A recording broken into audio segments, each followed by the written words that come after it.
wanna be the best in the game, invest in my name, check no restraints, I'm obsessed with the pain. I ingest, I retain, assess and I change, possessed by the thought I'll be free one day from society's restraints. Money, clout and fame, mud, disease, a plague. We all love to hate, have to play the game, have to make a name. All our insecurities are on display. This is war with the enemy, think that it was meant to be. Living in a time where disease is on every screen. I won't let them fester me, I know most are festering. Negativity is a plague for the mentally weak.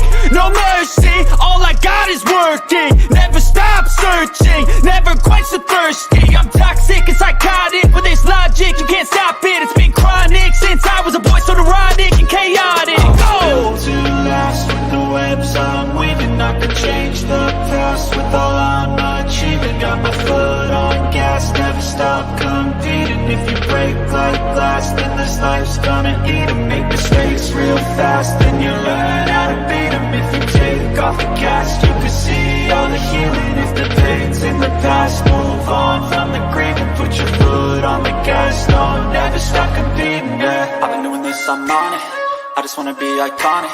Sipping on a gin and tonic, got me going off when I'm on this topic, yeah. If I ever play, I want it, you know that I'm always honest. Stay away from those who are toxic, keep them out your face, no way, you don't want it, yeah. Don't try to drain my energy, the enemy is everything. It's mentally, unhealthily, spreading like a rare disease. But I won't let it get to me, I don't need your therapy. I can leave a legacy of leading by intensity. Come on, we can fight this, freedom is priceless. Spread just like a virus, living in a crisis. Do you feel courageous? Do you seek greatness? Trust me.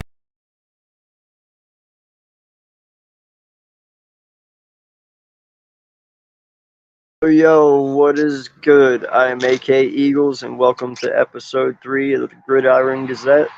I appreciate you guys for coming in, joining, and hanging out with us. I am joined right now by my boy Adam, a really good friend of mine. He is a content creator and a Giant fan, and me and him are going to start off the show today.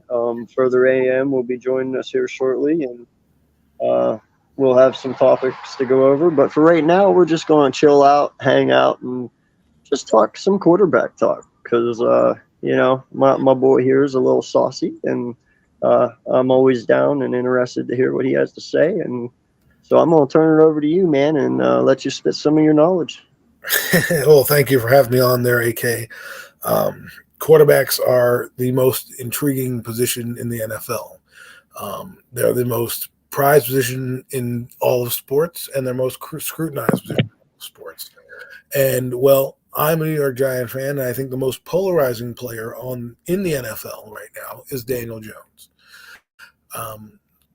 If you listen to some people, they talked about the media and how certain people hate Daniel Jones, and the media is hating on Daniel Jones, and that he's better. That you're a Giant fan, you should support the guy. He had a good season last year, all the 9 yards, and then they compare him to a guy like Justin Herbert. I'm like, well, Justin Herbert, only didn't win a playoff game. I mean, Justin Herbert's been in playoffs, once out of his 3 years in the league? Daniel Jones has been in the league 5 years, barely even sniffed the playoffs till this year.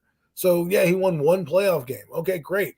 I mean, what do we want to have, rainbows and butterflies for winning one playoff game? I mean, we give crap to Dak Prescott for only having a couple playoff wins, but Daniel Jones wins a playoff game, and oh my God, we got to respect him. Get him oh my God, let's stand in line for him. He's great. Why are you not talking about Daniel Jones? I mean, give me a break.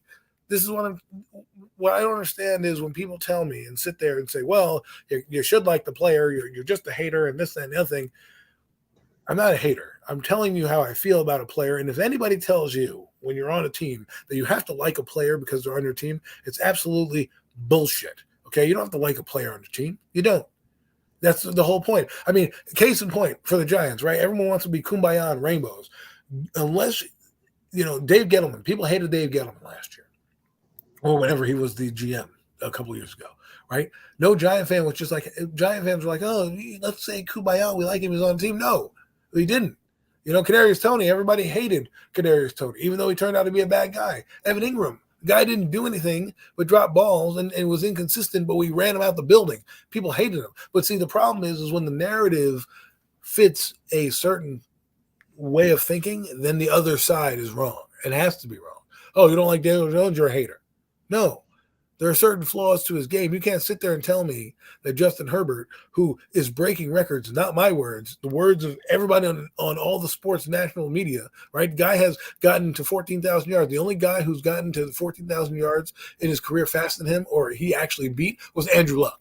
And we loved Andrew Luck. But this guy goes to the playoffs for the first time in 3 years, and by the way, was a 4th and 1 away from going to the playoffs back-to-back years. And we sit here and criticize him like, oh, did he play a bad game in the playoff game? No, because we have to look at it individually. Those guys didn't play a bad game. Kirk Cousins didn't play a bad game in the playoffs. His team lost, but was it him that went off sides? No. But it's funny how the narrative fits. Well, when Daniel Jones loses, oh, it's a cheap game, right? When Justin Herbert wins, oh, he has all these weapons. Well, what is it? Is it the individual performance? Because I'll tell you this, they're not putting every player in the Hall of Fame. They're putting one guy in the Hall of Fame. They don't put the whole damn team in the Hall of Fame. They put the one guy in the Hall of Fame. So guess what? If Justin Herbert in 15 years comes out and is one of the best that we've seen and maybe has a Super Bowl under his belt, and Daniel Jones doesn't have the same numbers, I don't want to hear it. Okay? It's okay to criticize a player. It's okay to say, hey, they may not be as good. But don't then have the audacity to tell somebody on the fan base because you want to know why they hate Daniel Jones, and you're saying that because they don't like because they mad about Justin Herbert. No, it's not. They're entitled to their opinion and let them rock with it. If I don't like Daniel Jones, which I didn't have said I don't like Daniel Jones, I just think he's average. I like the guy. He's all right. I mean, case in point, tell a story. Sunday, AK and I, we went to our friend Jeffy T's funeral. Rest in peace, Jeffrey. And his father's wife was talking to me. Now, she's a Giant fan. We got talking quarterbacks. And she told me how much she loved Aaron Rodgers. I loved him to watch this guy. All this stuff about Aaron Rodgers. I said, well, what about Daniel Jones? She goes, I'm like, what do you mean? She's like, she's telling, Aaron Rodgers is so great and this, that, and the other thing. He's so magnificent. I said, well, what's the difference between Aaron Rodgers and Daniel Jones? He's like, well, people want to tune in and watch Aaron Rodgers. They want to watch something they don't think they're going to see. The incredible, the above all the odds. Yeah, the ooh-la-las. And so what happens is then, sorry about that, my child kicked my thought. So then what happens is that you see that these people just want you to believe what you want to believe. And I'm like, looking at Justin Herbert, look where he came out, okay? He went back to Oregon because he knew he didn't want to play on the West Coast, and he didn't want to play in the cold weather. So if you want to complain about that, that's one of the reasons why he left. He was like, I don't want to play in the cold weather. So he knew the Giants were interested. Oh, yeah, let me go back a year. But the guy came in, he played, he's breaking all these records, faster than Andrew Luck. The guy played with broken ribs last year, I think. I could be mistaken. He had broken ribs and was throwing dimes all over the field. But we want to criticize him because fan bases don't want to be able to. I don't know what it is. Well, we have to coddle this kid Daniel Jones, right? Why does he get coddled, but then guys like Herbert get blasted? I mean, let me ask you this. Oh yeah. I was telling the story about Jeffrey. So, anyways, Aaron Rodgers. She was telling me about Aaron Rodgers and how magnificent he is and why people want to tune in. Justin Herbert's a guy I want to tune in to see every Sunday. If I had DirecTV, I'm putting on the Giant game and I'm putting on Joe Burrow, Justin Herbert, Patrick Mahomes. Why? Because I know that I'm going to get incredible play. Something is bound to happen. You know what I mean? Yeah. But meanwhile, Daniel Jones, who's average, and someone argued with me this on Twitter Space once. They're like, well, if Daniel Jones throws a behind the back pass, it's just Daniel Jones. But if Patrick Mahomes throws a behind the back pass, it's Patrick Mahomes. I'm like, yeah, but Patrick Mahomes, if you really watch his highlights, he's doing things that not every quarterback is doing every week. Justin Herbert is doing things that not every quarterback is doing every week, right? And he's just magnificent to watch. Like another case in point. 2 years ago, the Giants played the LA Chargers. Halftime's coming up. Justin Herbert gets the ball, drops back, rolls to his right, turns his shoulders, and drops an absolute dime from 60 yards out. One of the best passes I've seen in my entire life. Drops it in the breadbasket of the guy for a touchdown prior to going into the half. Okay, that's what makes Justin Herbert more dynamic than Jones. The same thing with Aaron Rodgers. You're tuning in to watch Aaron Rodgers. When I asked her to follow up further on the Daniel Jones thing, she goes, he's just ho-hum. It's like, you may win the game, you may not win the game. But Aaron Rodgers is a whole different story. I'm on the edge of my seat. I'm waiting for the anticipation and the greatness coming out. And so to me, I think that's what is lacking from Daniel. He's just boring. He's just a boring ho-hum quarterback. There's nothing against that, nothing wrong with that. That's just who he is. No, I understand, man. And listen, I mean, obviously Tom Brady has made a Hall of Fame career off being boring. Okay, now He has great pocket presence. I mean, yeah, exactly. Now he did it. Even though he was boring, he did it like no one's ever done it before. well, I don't think he's that boring. I mean, he's yelling on the sideline. He's getting guys fired up. I mean, I mean his play though. He's not flashy. He was never a flashy runner. Yeah, when he was younger, he could run a little tiny bit, but he was never that flashy guy, never a scrambler, he was just a pocket guy. And there's nothing wrong with that. He did it phenomenally, and he knew his game and he stuck with it and he won 7 Super Bowls off of it. It's phenomenal. But my whole thing is that's not in every, you're not going to find that in every draft. It's not, that's in every decade, every century type player. That doesn't happen. Well, technically, you can find a Tom Brady because he was a 6th round pick. So, the problem, the thing about Tom Brady is he's an anomaly to the entire sport. Yes, because when you find a guy in the 6th round that deep to do what he's done for 20 years, and let's be real, Tom Brady is one of the best, and he was a precision passer. And if you go back and you watch, you're tuning in every Sunday to watch the Patriots because you want to see what that guy is going to do. Yep. Right? Same thing with Indianapolis. You were tuning in to watch Peyton Manning. You didn't care if you were a Colt fan. You're like, oh man, this is going to be good, right? Not many people are going, hey, let me sit down and go watch the Giants offense because Daniel Jones is there. They're saying, oh, Daniel Jones. Similar to some people who look at Kirk Cousins the same way. Some people think Kirk Cousins, whether you like him or not, just a ho-hum guy. But at the end of the day, when you look at his stats and you look at his record, and I know people don't want to look at stats, and at the end of the day, they do matter because stats are what get you to the Hall of Fame. Stats are what get you to justify it, right? Because if they didn't keep stats, then we wouldn't be having a discussion right now about quarterbacks, right? We wouldn't have that. Now, there are different criteria to quarterbacks, right? But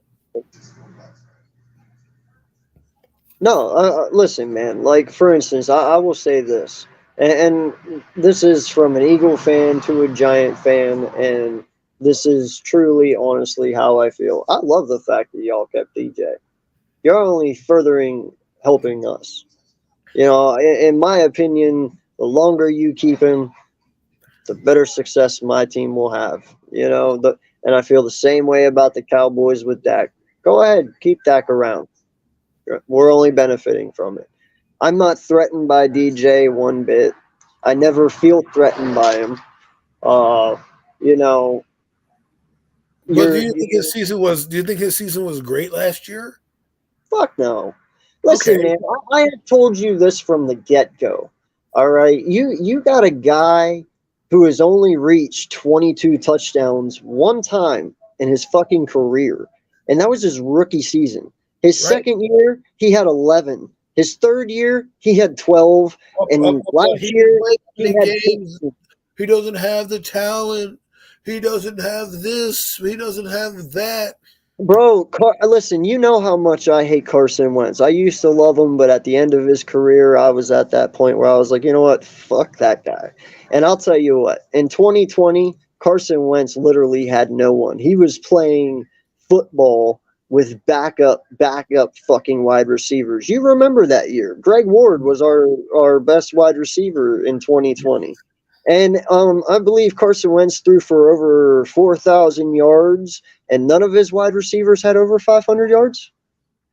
And that is winning, dog. When you can take a team who literally has jack shit on it and fucking take it straight to the fucking playoffs, man. Like, yes, we had to have some help in that scenario, but dude, Wentz did that himself. That DJ's never doing that. I don't, there's no way. I've never seen it in him. You can't tell me he has it in him. he's not a threat, dude. He's really not. And if you guys want to take yourself serious as a franchise, take yourself serious as a winning cultural team like you used to be, you got to get the fuck away from DJ because he's only going to sink you. He's not going to make you swim. The thing about Carson Wentz is I think because he was the first overall pick in the draft, I think he was the first overall pick. He might have been second. He was second, but yeah. Second overall pick in the draft. That's why he gets clout. If you were to look at his career and Jared Goff's career, Jared Goff has had a better career. For sure. Carson 100%. Wentz. Yes. Now, the reason why Carson Wentz gets all this publicity and is still in the league and all this stuff, well, now he's not in the league right now, but I'm sure he'll end up on somebody's radar at some point, is because he was a second overall pick. And what people don't realize is that the NFL doesn't draft on fan bases. They draft on your resume and, they put stock in draft stock, right? And if the consensus was that Jared Goff and Carson Wentz were both 1A and 1B prospects in that draft, right? And pretty much they were destined to be first round picks. Daniel Jones, his draft class wasn't destined to be a first round pick. Now, his range went from the first round to the fifth round, and all the quarterbacks that year weren't great. So you had Pickens. Now, maybe if Daniel had Brian Dable to start, maybe we're having a different conversation 4 years in. But this is what I'm saying. You just rattled off Daniel Jones' numbers about the touchdowns, but nobody seems to want to talk about that. You know what they say was, well, he didn't do this or he didn't have that. And you just made a point to me. I mean, 2020 wasn't the right season for Carson. He threw 4,000 yards in 2019. So, I mean, I don't know who was on the team in 2019 for that year, but that to me was exactly what you're looking for. I mean, if DJ even did this, right? Carson Wentz in Indianapolis went 3,500 yards, 62% passing, 27 touchdowns, and 7 interceptions. And he had 200 yards rushing and a touchdown. He had a touchdown rushing. If he did that, if Daniel Jones did that, people would be putting him in the Hall of Fame right now, just for those numbers. Carson Wentz gets kicked off of Indianapolis for having those numbers, for making some boneheaded plays throughout the season, but yet he hasn't. I mean, he likes 7 interceptions. That's what the number he throws. So, to me, Carson Wentz fell off a cliff. But they tried to sign him. They tried to keep him long term. They traded him away once they realized that whatever went wrong with him. But he's still around because he's a first round pick. Daniel Jones, if he wasn't on the New York Giants, probably is not starting in the league right now. Just to be real with you. He's probably getting the Marcus Mariota treatment and bouncing from team to team right now, looking for a spot. But because the New York Giants are loyal to him, like you said, Eli Manning had a huge influence on the owner. Eli Manning had a huge influence on this draft. This was the reason why Daniel Jones, who was not picked by this regime, by the way, he was picked by John Mara, but not by this regime, is still here, and why the boss had to call up John Mara and say, hey, these are the numbers that we're going for. Let's give it to him. Or these are the numbers that Daniel does. Can we sign him? Whatever. And John Mara gave him the go-ahead. That's why he signed. So, to me, the Giants are handicapped because the quarterback is always going to be tethered to the owner. Now, if you look at something else in the Giants scenario, right, if this were the same case, why is Saquon Barkley not getting the bag as well? If Saquon Barkley is technically a better player at his position than Daniel Jones is. I mean, we could argue that Saquon He's your best player on your team, dude. We could argue that Saquon Barkley is top 5 in the NFL, right, in his position. We can't say that about Daniel Jones, respectively. Now, we went down the list of quarterbacks, and we can get into it in a few minutes, but my point is, if Barkley's not getting signed, and they're not calling the owner saying, hey, listen, he wants $22 million guaranteed. We only want to give him 19. Can we throw the extra $3 million there? Why is that not happening? Why do we have to call up John Mara to then sign Daniel Jones? My point is that we see what's happening here. If you can't see the forest through the trees, then you're not really watching what's going on. Because if they wanted Barkley, which I think I don't really know if they do, but if they had the same issue with Barkley, who, by the way, has had I wouldn't say a better career, but is a better player. Like, he was second overall in his draft class, could have been the first overall pick if the Browns wanted to go that way. That's how good Barkley was. There's no way Daniel Jones is going number 1. Okay, so when you take that into consideration, why are we sitting here not paying Saquon Barkley, but we're going to pay the quarterback instead, who has done far less than Saquon? Let me ask you this question. What happens come week one, Saquon doesn't play? What happens then to your team? Because I I'm telling you right now, I believe the only way your offense even has a breath, even has a chance, the only way that DJ even has an even somewhat career that he had last year is only if Saquon plays. well, Like, the whole thing runs through him. I agree with you, but I think the problem with last year is the second half of the year they tried to get away from him. Right, they tried to get away from Saquon Barkley. What it ended up happening was they ended up losing more games than they won. Right, they went 3-6-1 down the stretch. They beat the Texans, they beat the Commanders, and they beat the Colts. Not your murderer's row there. Okay, and yes, they beat the Ravens and these teams, and they beat them. I get it. Right, but they didn't beat the Cowboys twice. Had two bad games against the Cowboys. Okay, and if he doesn't play against I don't think he's not going to play. I think he's going to sign the franchise tag. That's what I think. At the end of the day, that's what I think is going to happen. If they don't get a deal done by Monday, 4 p.m. Right?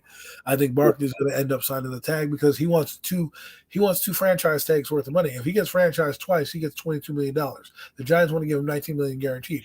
If I'm Saquon Barkley, why am I even entertaining the fact if I'm going to get $3 million more guaranteed, I'm going to hold out and just play the franchise tag. Now, my thing is with the Giants, like game one is the biggest game of the year for me.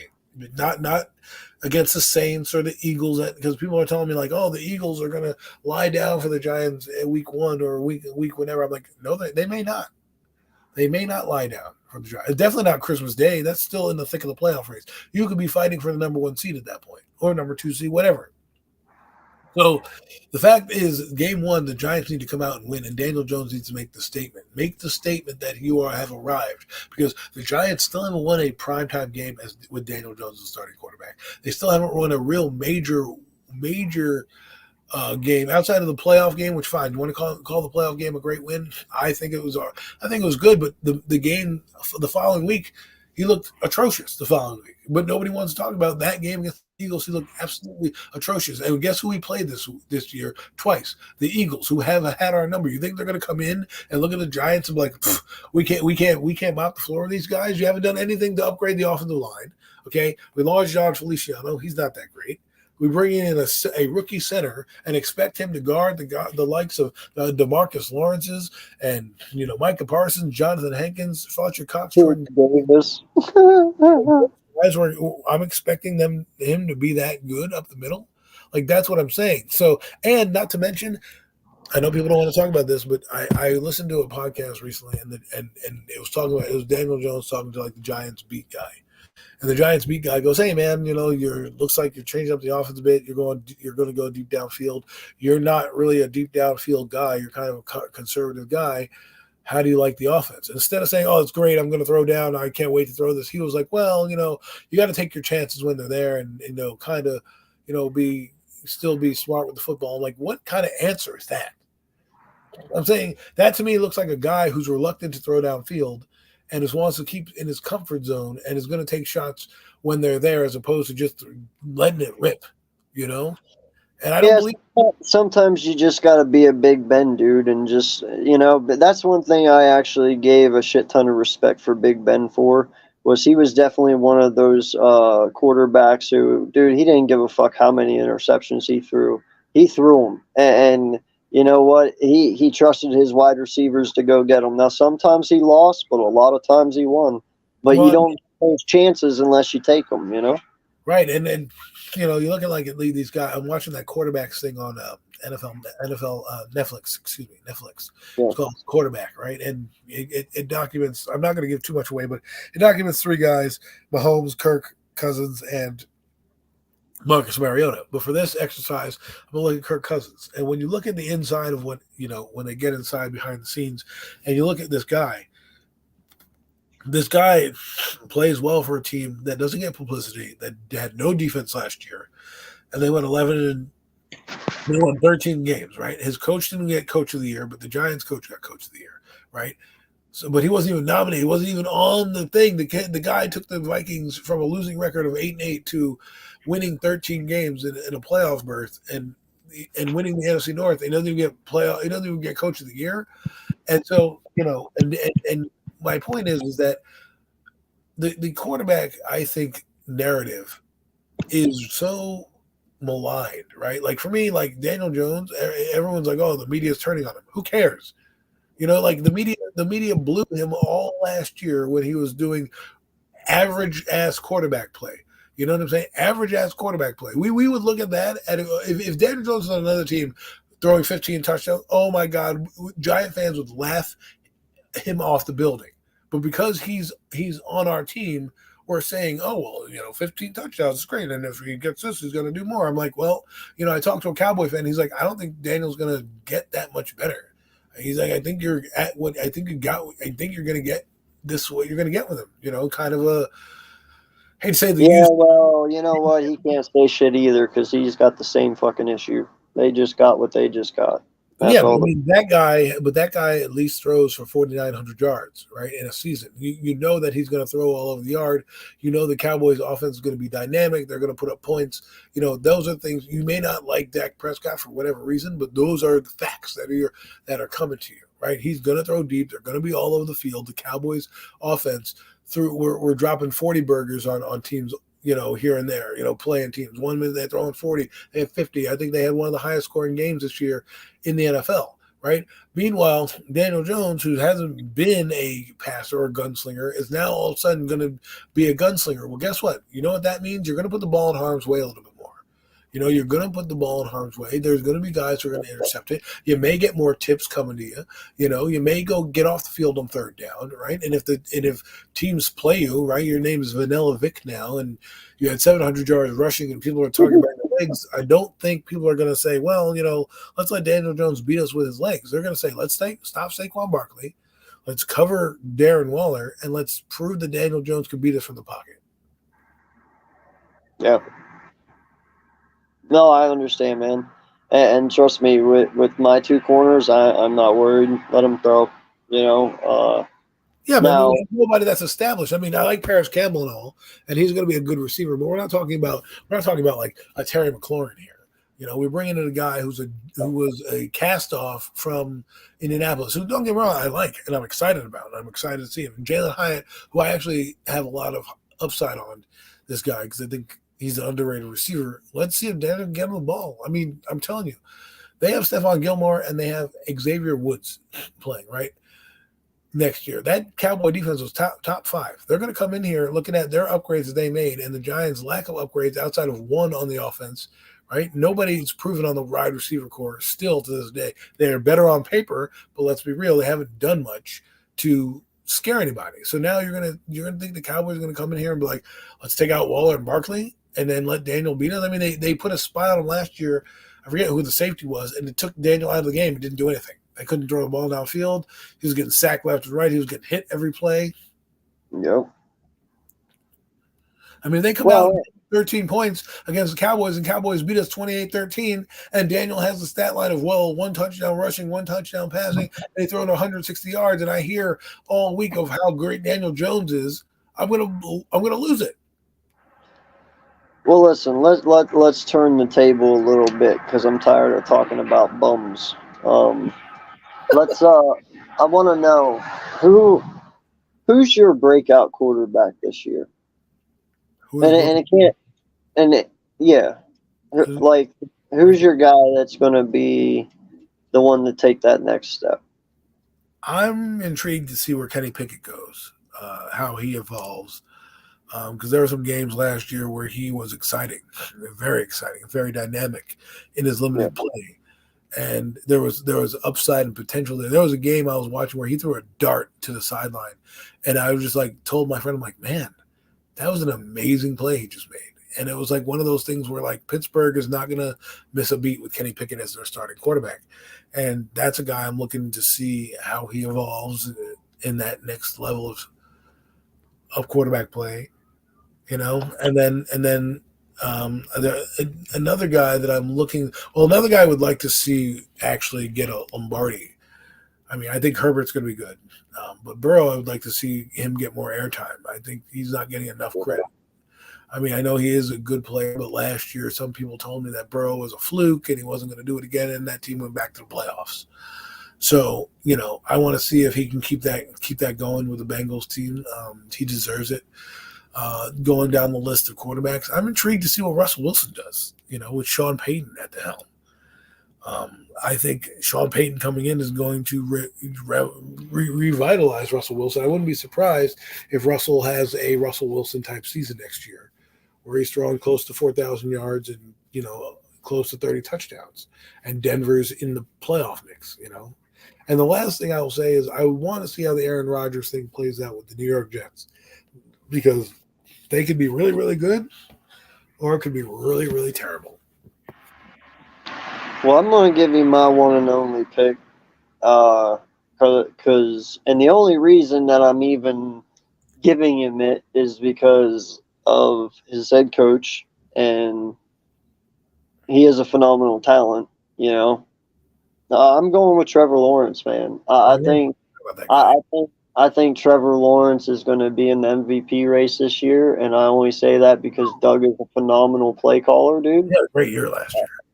Yeah, he did, and the kid's only going to get better. I mean, in his second year under Doug, I expect him to have a very phenomenal leap, man, and I would not expect Trevor Lawrence to be in the top 5 at the end of the year. Hey, AK, let's be real. Okay, Trevor Lawrence was throwing to Evan Ingram,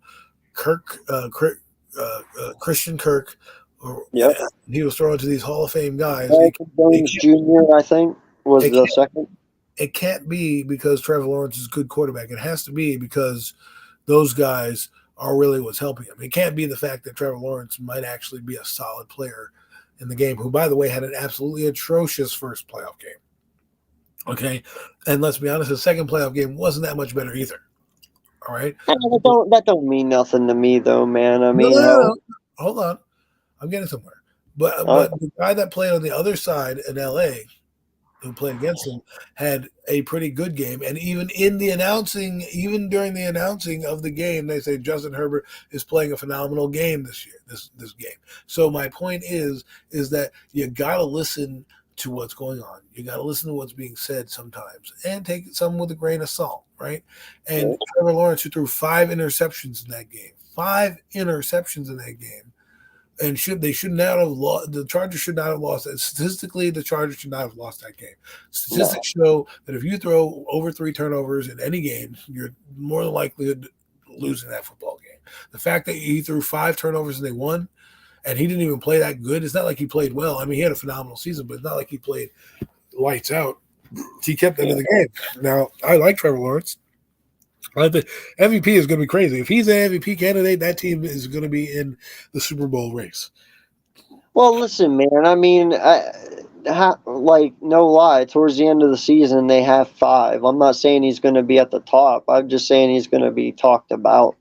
I think he's going to be close enough that people consider him, but I don't think he's still going to be at the Pat Mahomes, Jalen Hurts, Joe Burrow, level yet. I think he's still got some more to grow, but I think you're going to see Kenny Pickett get to where Lawrence was last year. I think he's going to play better, because he's with Mike Tomlin in the right situation. Well, I like that you bring that up though, real quick, because you're on Pittsburgh. Dude, shout out to Mike Tomlin, bro. Still never having a losing season, and he did it with a fucking rookie. Exactly, and that's why I'm saying, I think Kenny Pickett. It's funny, people laugh at Kenny Pickett. Oh, he's not a first-round pick. He's number 24 overall. Well, guess what? If he ends up having a good first couple years, and then we look at Daniel and compare it to Daniel Jones' couple years, you're not going to laugh that much, okay? They knew what they were getting to that kid. He was, I think it was almost a Heisman runner-up that year. He threw for damn near 4,000 yards. He had that ill move that he did on that guy in the Okie Doke. They had him in his backyard. They studied him all year long, and they drafted this kid, and he came out, and he looked good. It's not like Mac Jones where, Mac Jones, who, if you want to tell me that Mac Jones played with a superb talent, and that's why his numbers are the way they were in college, fine. You can give me that. But he's Mac Jones, and here's a clear indication. Let's go down the list, okay? I went down the list and made 16 quarterbacks better than Daniel, and 16 that were worse. And we can do the exercise together. If you want to tally them up, AK, we can do that. So we'll start with the AFC West, right? You Justin Herbert, Daniel Jones. Who you picking? Obviously, Herbert. Okay, that's one. Okay, if you go Mahomes, Jones, I obviously know that's two, right? I Yeah. mean, you go Russell Wilson, Daniel Jones. Who you picking? Russ. Okay, that's three. You have Jimmy Garoppolo and Daniel Jones. Here's where I would put Jimmy G as one that's on the same level as Daniel. I want to hear your thoughts. That one, listen, man. Jimmy G is not special. All right, he does not give you that.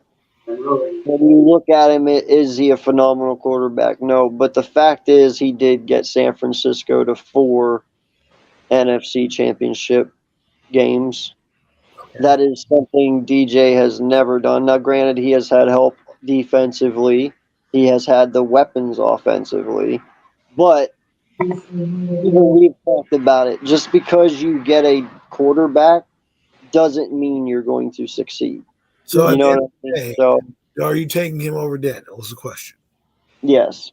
Okay, so that's right now. You're at 4 quarterbacks to my 1, right? So I'm I mean, 3. he's proven more, has he not? So, yeah. Right. Okay. Well, right. I'm putting Jimmy over there, the side with Daniel. You're putting him over Daniel. So that's 4, and I have 3 that are better. So 1 that's tied with Daniel right now. So now we go to the AFC North. Okay. You have Kenny Pickett. I'm probably going to put him with Daniel Jones because Kenny Pickett's only done 1 season. Lamar Jackson obviously better than Daniel Jones. Right. Yep. That's 5. We have Joe Burrow. That's 6. Yep. Right, and then I have Deshaun Watson. I'll put him at 7. Okay, he's even though last year he didn't play that well, he still came in. I look at his body of work. The guy threw 48, had 4,800 yards, 33 touchdowns, and 7 interceptions. I think that was a phenomenal season. So I'm putting him 7. I'm putting him over there. So right now, my look is 5. Out of 7 quarterbacks, I have 5 and 2. Right. Yeah. I have Jimmy Garoppolo and I have Kenny Pickett. You have Kenny Pickett over there so far. Okay, so let's go down to now the AFC. We would do the West and North. We'll do the AFC South. This is where Daniel's going to catch up in a little bit of the aspects, right? You have in the AFC South, you have Trevor Lawrence. You already explained Trevor Lawrence. I'll put him over Daniel talent-wise. Yeah. I think he had a better year than Daniel. I think he might end up being a better player than Daniel. So I'll put him over there. That's 8 for me right now. And then you have Ryan Tannehill. I'll put him over on the side with the Kenny Pickett and Jimmy Garoppolo, right? So that's 4. And then I have in the market we have Desmond Ridder. I'll put him over there with them. So that's another 5. Yeah, and then you have the Panther, not the Panthers. And not Desmond Ridder. Excuse me, I went to the wrong division. I did Trevor Lawrence. I did Ryan Tannehill. I Anthony Richardson. We'll put him over there with Kenny Pickett group. So that's 6, I think, over there. And then right now, I would put the last guy in there. I'm drawing a blank. Oh, Houston, Young. I'll put him over there with Daniel Jones. So right now, we're like 8 to 7. We have 8 quarterbacks that we went through that we believe are good. And then we have the 4 or 5 over here that we think are still with Daniel. And that's Garoppolo, Richardson, that's Kenny Pickett, and that's Young, right? Bryce Young. Yeah. So that's 4 guys right now to the 8 that we already have, right? So we've gone through 12 quarterbacks so far. And now here comes the AFC East right now. So we're at the AFC East. So this is where you're going to start to see it's catches double digits. So Josh Allen, I think, is better. That's 9. Aaron Rodgers, I think, is better. That's 10. Right? Tua, I think, is better. I'll put him as better right now. That's 11. And then Mac Jones, I'll put him over in the category of the other guys. So it's right now, what was that? 1, 2, 3, 4. Mac Jones. Okay, 3. So we're at 11 to, I think we're at 11 to 8 right now or something like that. So right now, 16 quarterbacks. So we're at 11 to 5 because we put Mac Jones over there. So 16 quarterbacks. So we went to 16 quarterbacks on the AFC side, and right now we have 11 in the AFC alone that we think are better than Daniel Jones, right? Yep. Now, the NFC is where the other side is going to catch up in my eyes. It's going to draw the even side. We'll go with the NFC North. Jared Goff, I think, had a better season than Daniel Jones. He's been to a Super Bowl. I'm going to put him over there. So that's 12 quarterbacks that are better than Daniel Jones. Yes. Right? Agreed. I would put the Justin Fields. I'm going to move him over to that other group. So that's we're now at 12-6 right now, and then the Minnesota. Oh, whoa! What other group? Well, with Kenny Pickett and and that group. So you think Justin Fields is better than Daniel? Yeah. Yeah, Wow. dude, he's by far a much more dynamic talent than DJ, dude. I know he hasn't been able to show his arm talent because of the lack of talent that he had, especially his first year there. Now, last year he did get an upgrade halfway through the year with Chase Claypool, but he really hasn't had much time, and his offensive line is real shitty. So, yeah, man, I believe Justin Fields is just getting screwed because he's in the middle of a rebuild at the moment. But yeah, he's by far better than DJ. Okay, so then I'll put him over on this side. So that's 13 quarterbacks to 6 that are not good, right? So 13 to 6. So we're at 19. I mean, you have to give it to Justin, dude. I mean, look what the kid did. Just look at last year alone, dude. He was lighting it up. You know what I mean? And he was doing it on his own. Well, I mean, all right, for this exercise, I'll throw him over there. So then I have Kirk Cousins, who I think resume-wise is better than Daniel Jones. So I'll put him at 14. Sadly, I'll say that too. Yeah. And Jordan Love goes over to the side with Kenny Pickett. Yep. Right? Now we're at 14-7. I think that's 21 quarterbacks, if I'm not mistaken. So we're basically a third through the league. We got about 10 more guys to go, 11 more guys to go. Well, technically 10 more guys to go. So now we'll do the NFC East, just because it's going to be nice and easy right there. So the NFC East, we have Dak Prescott, who by resume, I'm putting him in over there. So that's 15. Yeah. He's 15, right? Then you have Sam Howell. That'll go over here. So that's 15-8 right now. Okay. And then you have Jalen Hurts. He's going to be 16, right? This is where it probably caps off, right? This is where we're probably going to catch up, right? So now you go to we just did the NFC North, or the NFC East, excuse me. Now we're going to the NFC South. This is where Daniel's definitely catching up because there's nobody really in the South that's that good. Baker Mayfield, you're putting him over there with Kenny Pickett. That's 9, right? You got the Panthers, C.J. Stroud. I'm going to put him over there. He hasn't done anything. He's probably a better prospect than Daniel, but he hasn't. Got to see what happens. You never know. He might get injured. Right. So that's number. That's 10. So we're right now at 16-10, right?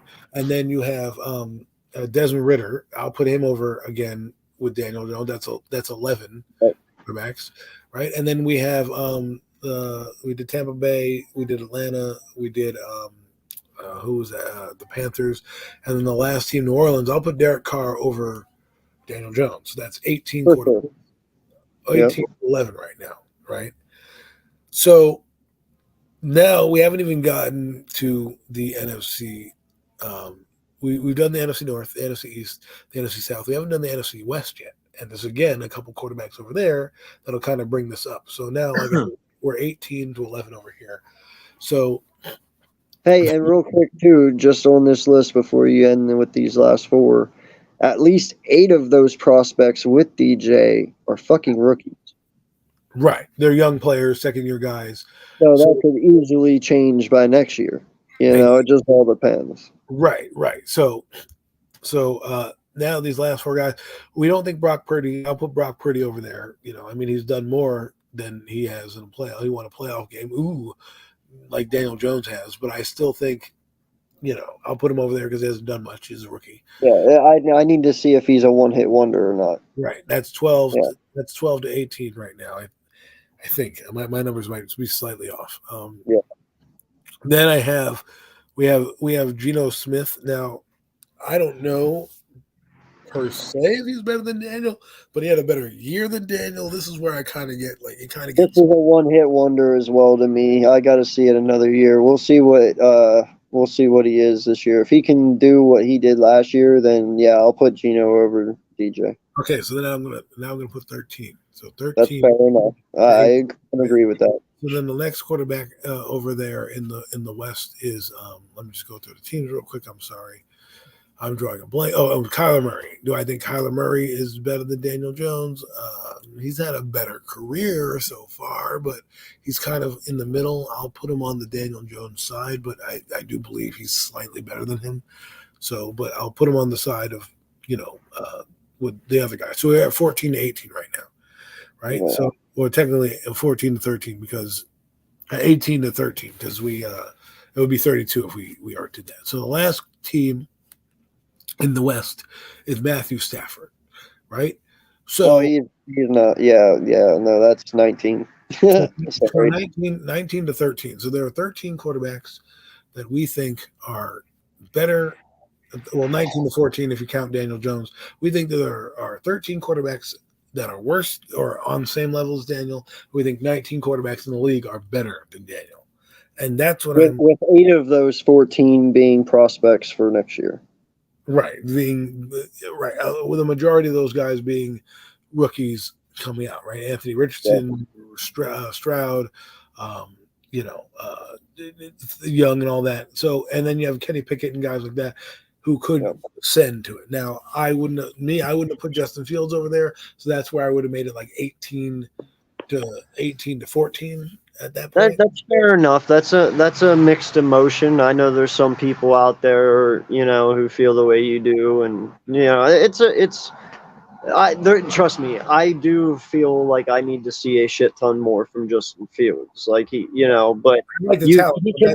only do what his team is giving him. You know what I mean? So that's my list of where I believe he sits among the quarterbacks in the NFL and that's a fair assessment.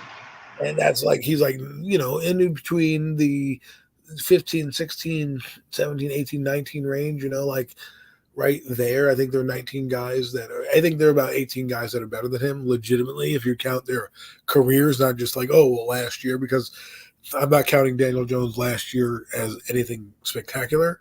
And then I'm not going to also erase the fact that he had 2 booty-ass years prior to that just so he gets up a notch. No, if I'm going to look at the career body of work for most of these guys, and that's how you have to assess it, because that's how if you're going to the Hall of Fame, that's how they're going to assess it. They're not going to assess you like, he had one great game against this guy and then no great game against that. That's what I feel. Now, I don't know what you guys feel. I think 18, 19, 17 guys at the bare minimum are better than him. And I think 16, around 16 below are on par or could be better than him depending on circumstance. Right. And that's fair. And so, I mean, I'm not trying to, I know some people call me a hater for putting 19 guys on there, but I'm just going off of a resume because people have to look, this is a peer-to-peer league. You have 32 jobs. You have to measure against the guys that are playing, the stats. I don't care that, Kirk Cousins has Justin Jefferson. I don't care. That's not my problem. Does he get the ball to Justin Jefferson? Does he make more plays? Does that make him more emboldened to throw the ball downfield because he has a guy that can get the ball? Yes. Does that mean that guy's going to catch the ball all the time? Does that mean he's going to be healthy? I mean, Justin Herbert, we talk about all his weapons. That guy got weapons right out of the lineup. Keenan Allen doesn't play a full season every year, and he's got injured. So I don't look at it just like, he had one good season. And if you really want to look at it, Daniel Jones has played badly against good opponents, top 10 defenses. He's played great against bad teams, right? He's had a few games sprinkled in here against some teams this year where he won some games that were kind of fluky. I don't think he necessarily won them, but the team lost them or the other team lost them. So for me, that's where I'm sitting. And I think if you're – I know I'm long-winded with this, but if you're a Giant fan, you should just be like, all right, accept the fact that maybe my quarterback's not top 10, but at least we have a guy that's better than at least almost half the league. That's good. Now we won't know. We don't know. When Daniel Jones gets injured next year, maybe those guys catch up to him, right? Who knows? Oh, okay. Now here is my question, and this should put the fire out completely. Because if we're going to look at this in an honest, true football form as fans and just knowledgeable about the sport in general, this is the way that I look at it. There is one player when it comes to quarterbacks that you only can compare your quarterback to, that you need to worry about, that you can beat. And I can pretty much say for all three of us, we all agree that is Pat Mahomes, right? Yes. Right, further? Wait, what? Yes, number one. Pat Mahomes is the echelon of quarterbacks right now. If you want a Lombardi trophy, you got to go through Pat Mahomes. Is there any fucking scenario anywhere in your mind at all where you see Daniel Jones outplaying Pat Mahomes? I don't think so. Then there's your answer. I If you think don't have a quarterback who can take on Pat Mahomes one-on-one, then you don't have a franchise quarterback. That's how you assess. It's I've crazy. watched my I don't even think quarterback.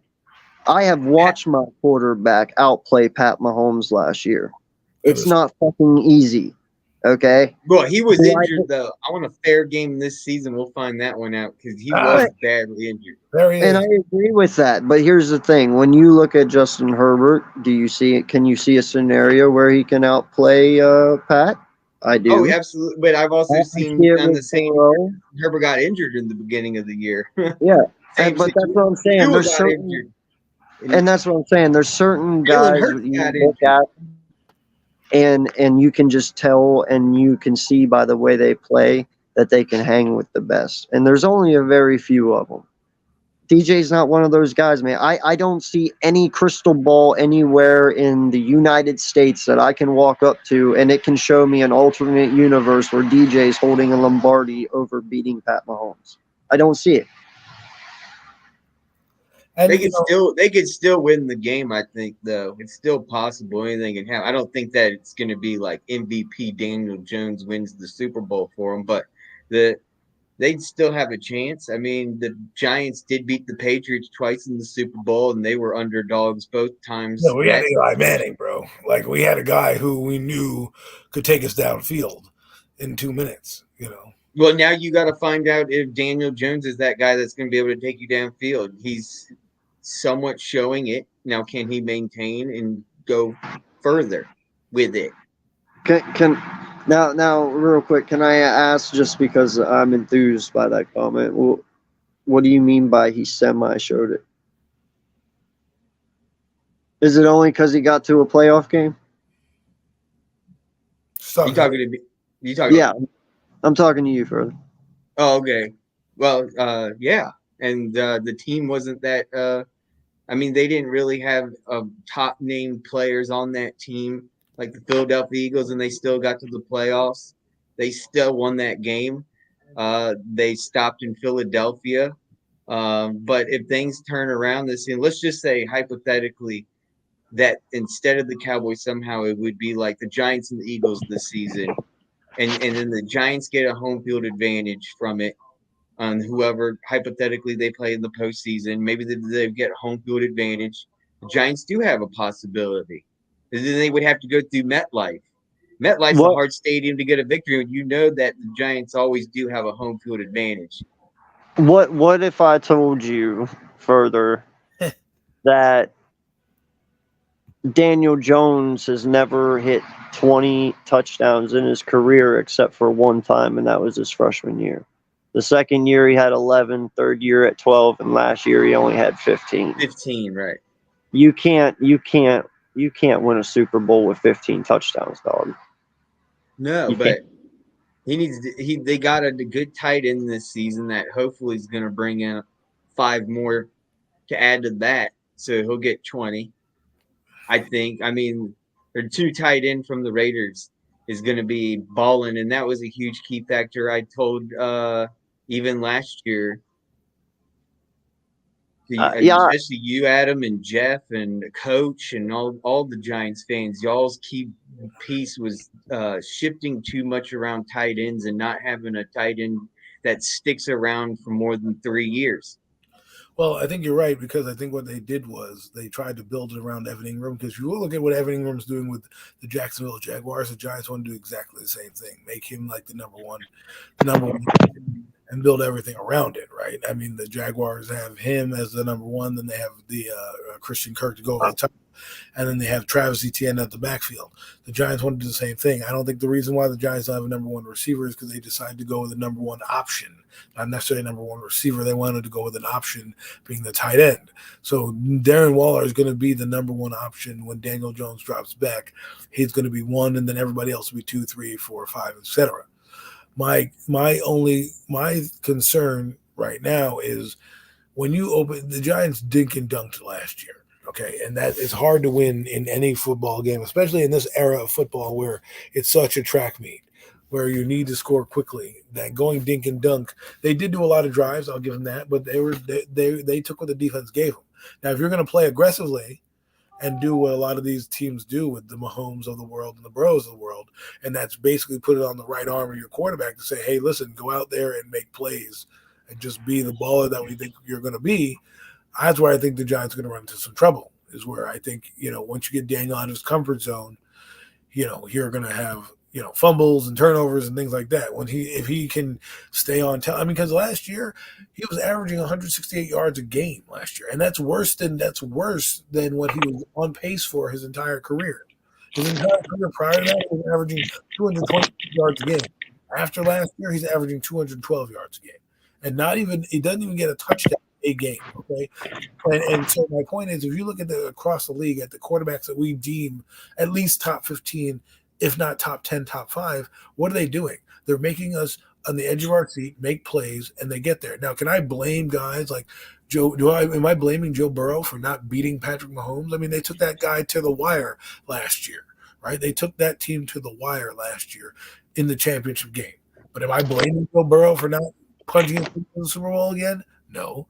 Am I blaming Justin Herbert? That was a good game, though. That was a good game. Am I blaming Justin Herbert for his kicker missing a field goal that basically could have iced the game for the Chargers and it didn't?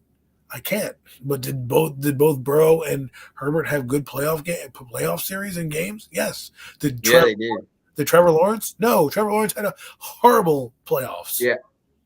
So my point is that this is not the mid 2000s. This is not the late 1990s where you can have an extremely stout defense and shitty quarterback play and win. The Eagles did it, but that team was already good. Carson Wentz led that team to being good. He was MVP race caliber in that game. And then, Nick Foles comes in and they don't miss a beat.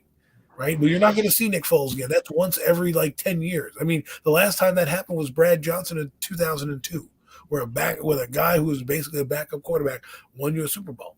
That doesn't happen anymore. And guys like Jared Goff, who go to Super Bowls, get shipped out of there quicker because they're spinning their wheels.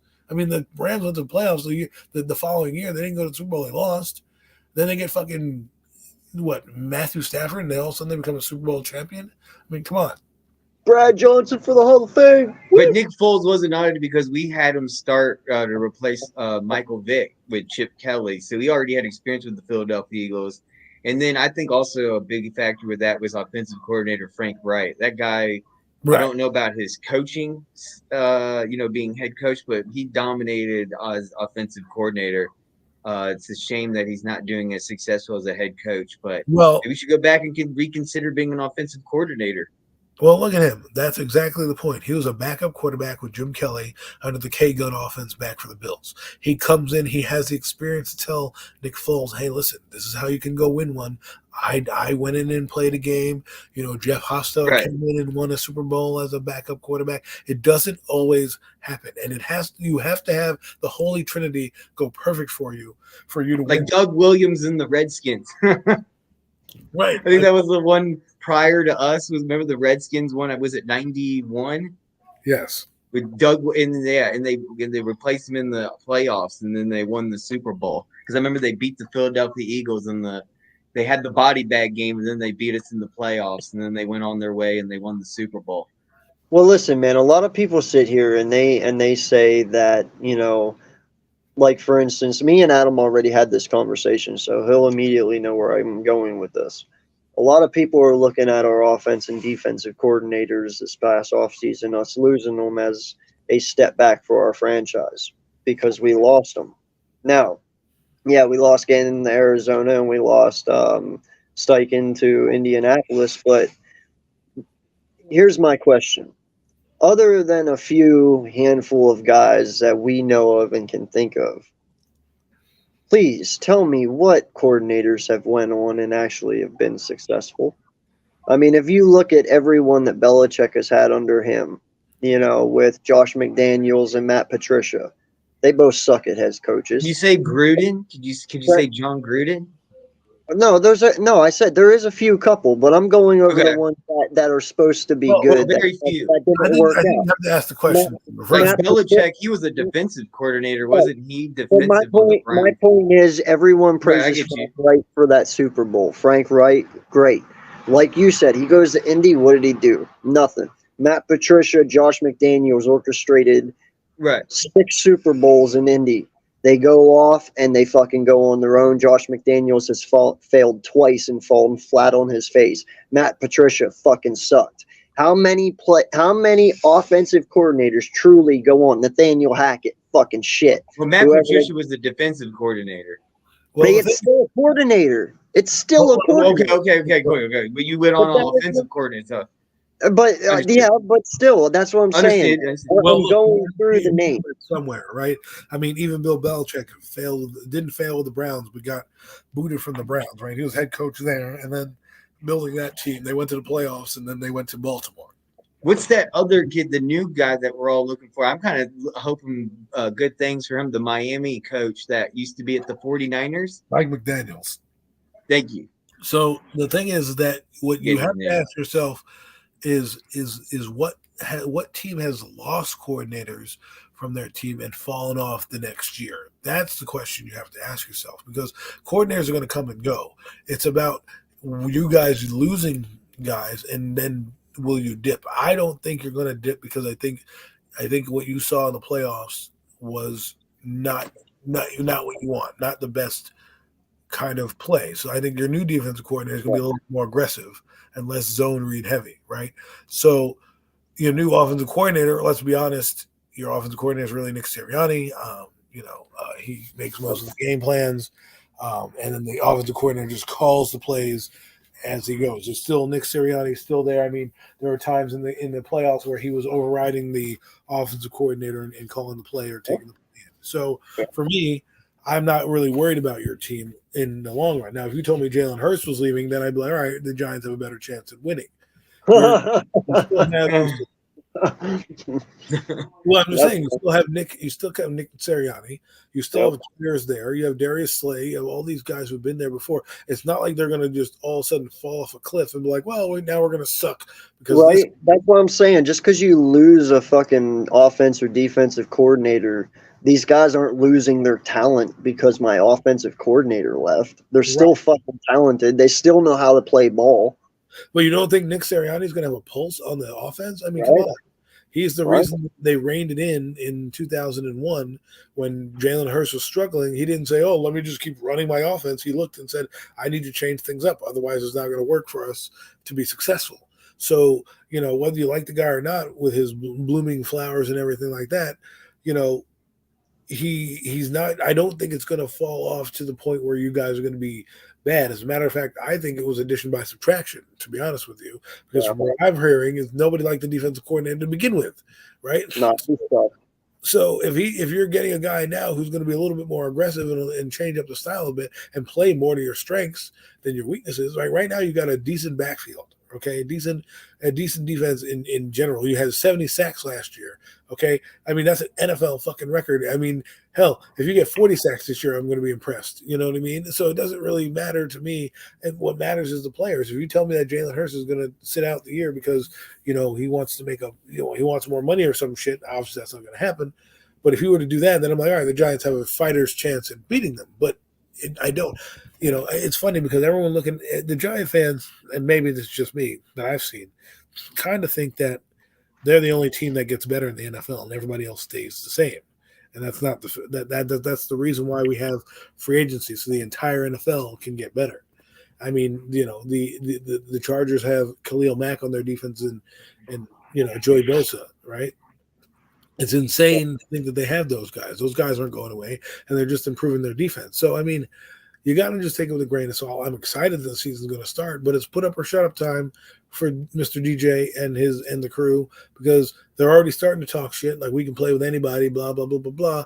When you start talking shit and you haven't done shit, that's when you get your shit kicked in, right? Can I ask you an honest question real fast, my dude? Yeah, then I gotta head out of here. Okay. How the fuck does your team not have any money when you literally have no one on your team? Because That's what I'm wondering, kind of too. What's up with that? Like, You're not even paying your running back this year. He's on an option. well, the problem with the Giants is they were in salary cap hell. They paid a lot of bad contracts. Nate Solder, all that stuff. They were paying. They had all those penalties that they incurred last year when they cut players. Right now, they're back in good salary cap graces. But let's be real. Leonard Williams is making $32 million this year. There's no way they're going to pay Leonard Williams. There's no way they should pay Leonard Williams $32 million. He's not a $32 million defensive tackle in the league. So for me, the Giants lack is their depth. Their depth is booty, right? The Cowboys and the Eagles, whether you like their depth or not, they're coached better and their depth is better, and they can come in, lose a guy for a few weeks, and come back and still play great football. We lose Daniel, we lose Barkley, we lose an offensive lineman. It's going to be a catastrophic year. Oh, I give Tyrod a chance.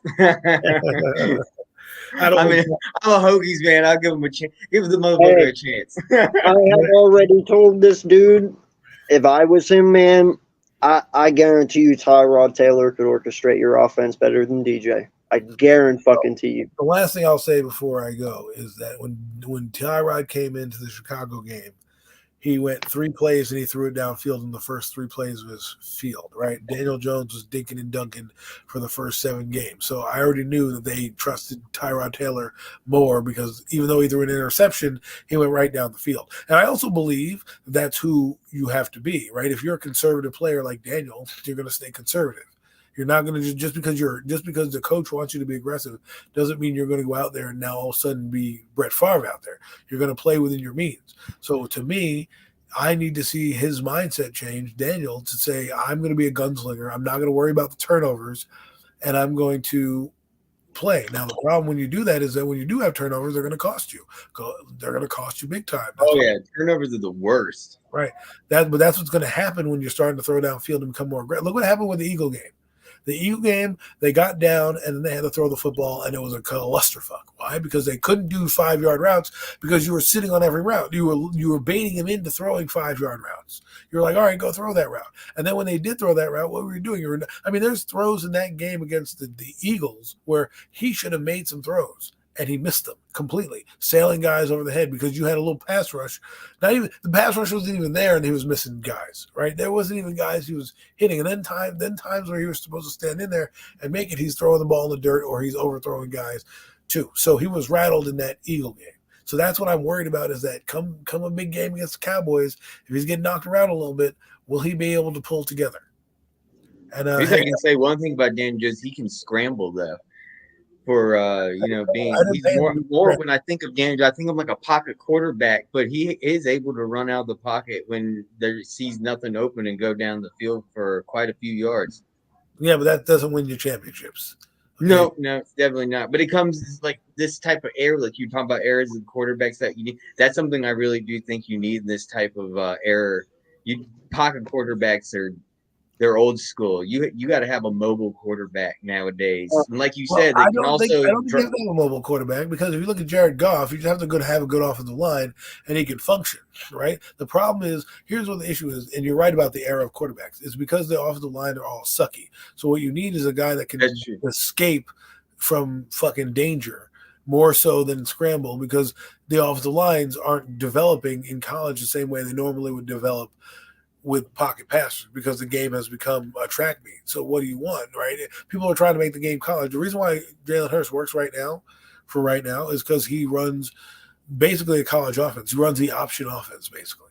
The thing about Jalen, though, that people don't realize is that he's a lethal weapon throwing the football as well.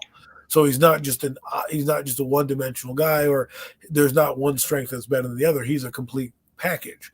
Daniel has his strength is his running, his weakness is his passing. And so for me, I need to see you pass, because in this league, That's what's going to get you over the top. How many running quarterbacks have won Super Bowls? One, maybe Steve Young. That's it. I mean, a few guys here and there, but like nobody. You have to go. Well, you have to go back even before the Super Bowl to really think about that. Right. Like some '60s NFL championship games. I'm thinking of. Right. So my point is that while I like this running around, guess what's going to happen when you have a running quarterback? You're going to get hit, right? So your legs are going to stop because guys are going to say, all right, well, you're not in the pocket anymore. I'm going to drill you. I'm just going to be that guy who's going to take you out. Because if I'm a defensive coordinator, I'm telling them, hey, that guy comes around the corner, put my helmet in his chest. Put your helmet in his chest and make him get up and say, hey, coach, I don't want to do this again. Hey, guys, thanks for having me. I gotta hit the road right now, but it was a pleasure. No problem. You. That was great having you on, man. All right, I will. Listen, man, I'll be back. You guys are great. I can't believe I'm behind enemy lines right now, but it's all good here, and I respect you guys. So thank you again for having me. Oh, no problem, man. Thank you for being on. Thank you for coming. Have a good night, fellas. You too, bud. Good night, man. What's up, home dog? Well, how are you, man? Oh, I felt a lot better. It's 10:35 and it's time to party. Yes, sir. What up, chat? How you doing, man? So, We still got Chad, more what's up, topics to talk What's about. up, coach? Oh Yeah, man, I didn't want to believe. I didn't want to believe I had a few Giants topics that were on my list to talk about today.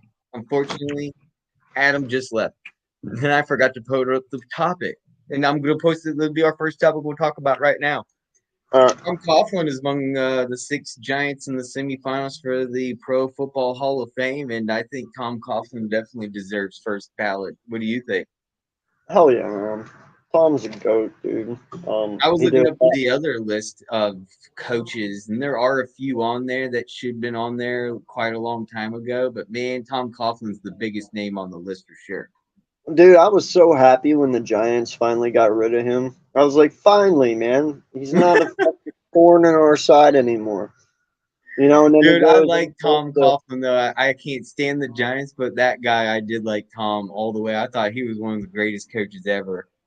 Dude, Tom, you know what I loved about him, man? For a small He used to yell at his players. You go on, well, that's what I'm saying. For a small white dude with some glasses, man, I'll tell you what, I've seen some players fuck up on his football field, and the looks he would give them, I'd be like, holy shit, bro, that's hitting. Dude, I've seen him throw his clipboard down, screaming at a player, like literally while he's sitting on the bench, just raw dogging him into the face, like getting in his face, like I want you to know you caused this fuck up.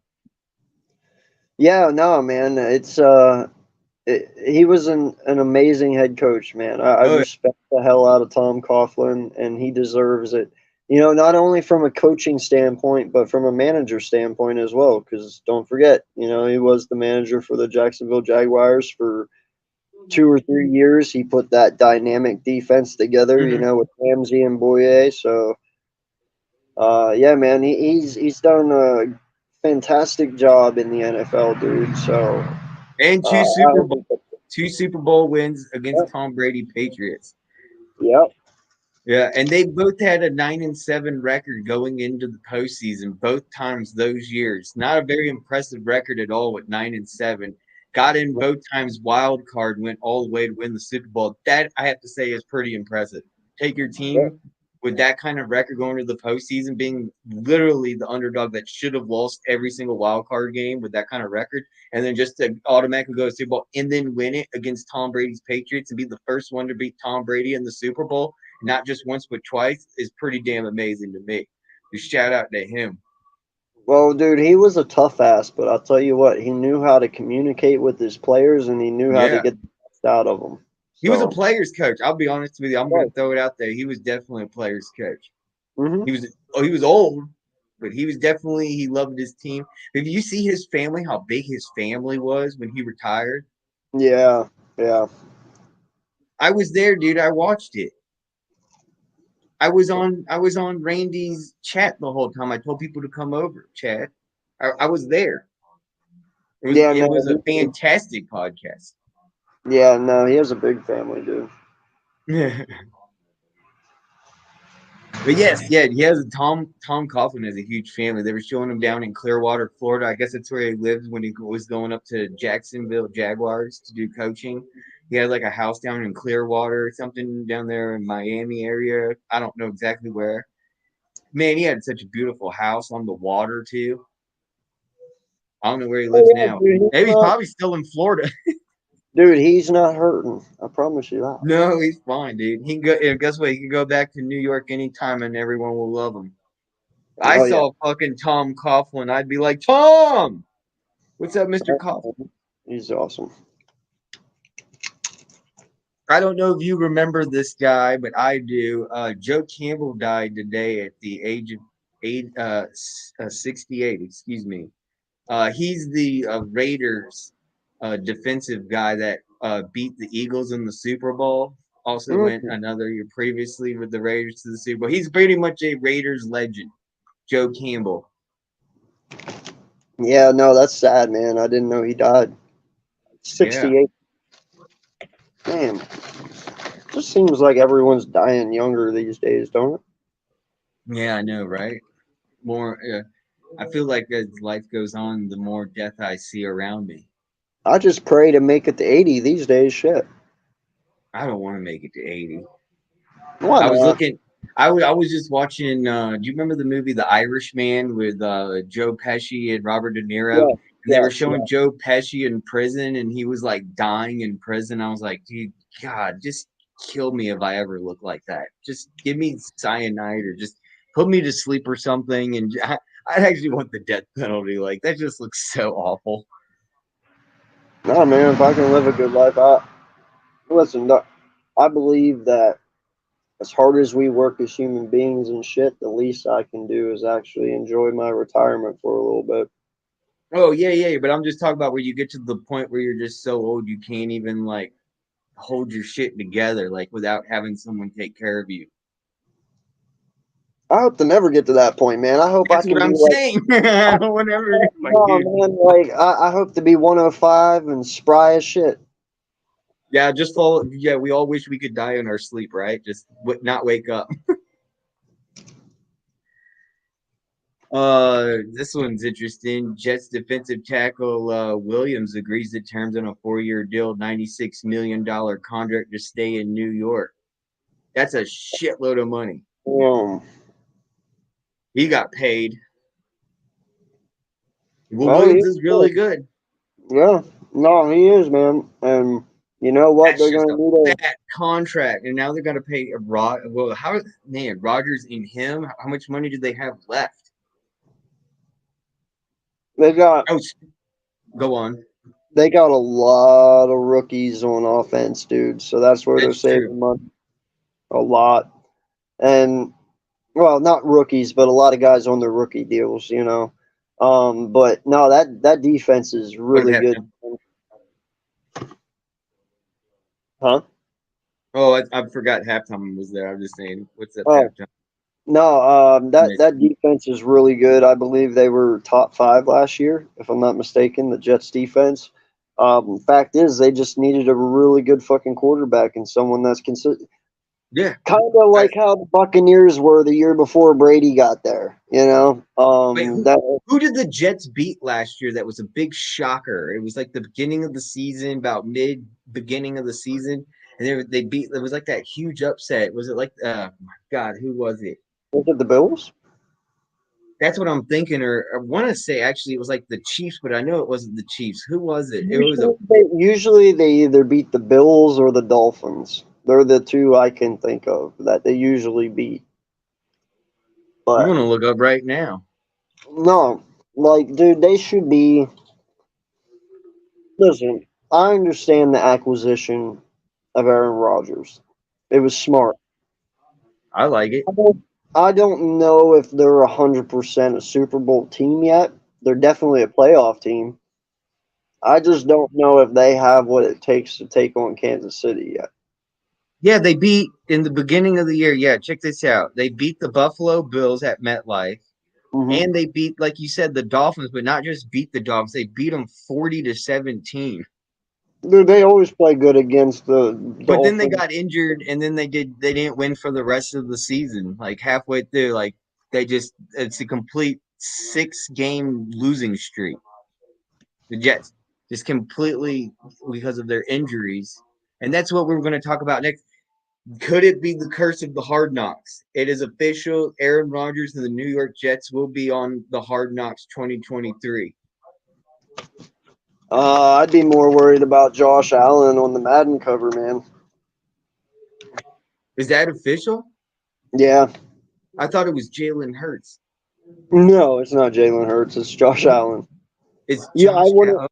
I don't want it to be Jalen Hurts, bro. If Jalen Hurts ever gets on a Madden cover, I'm like getting the holy water, saying 3 Hail Marys. Fucking.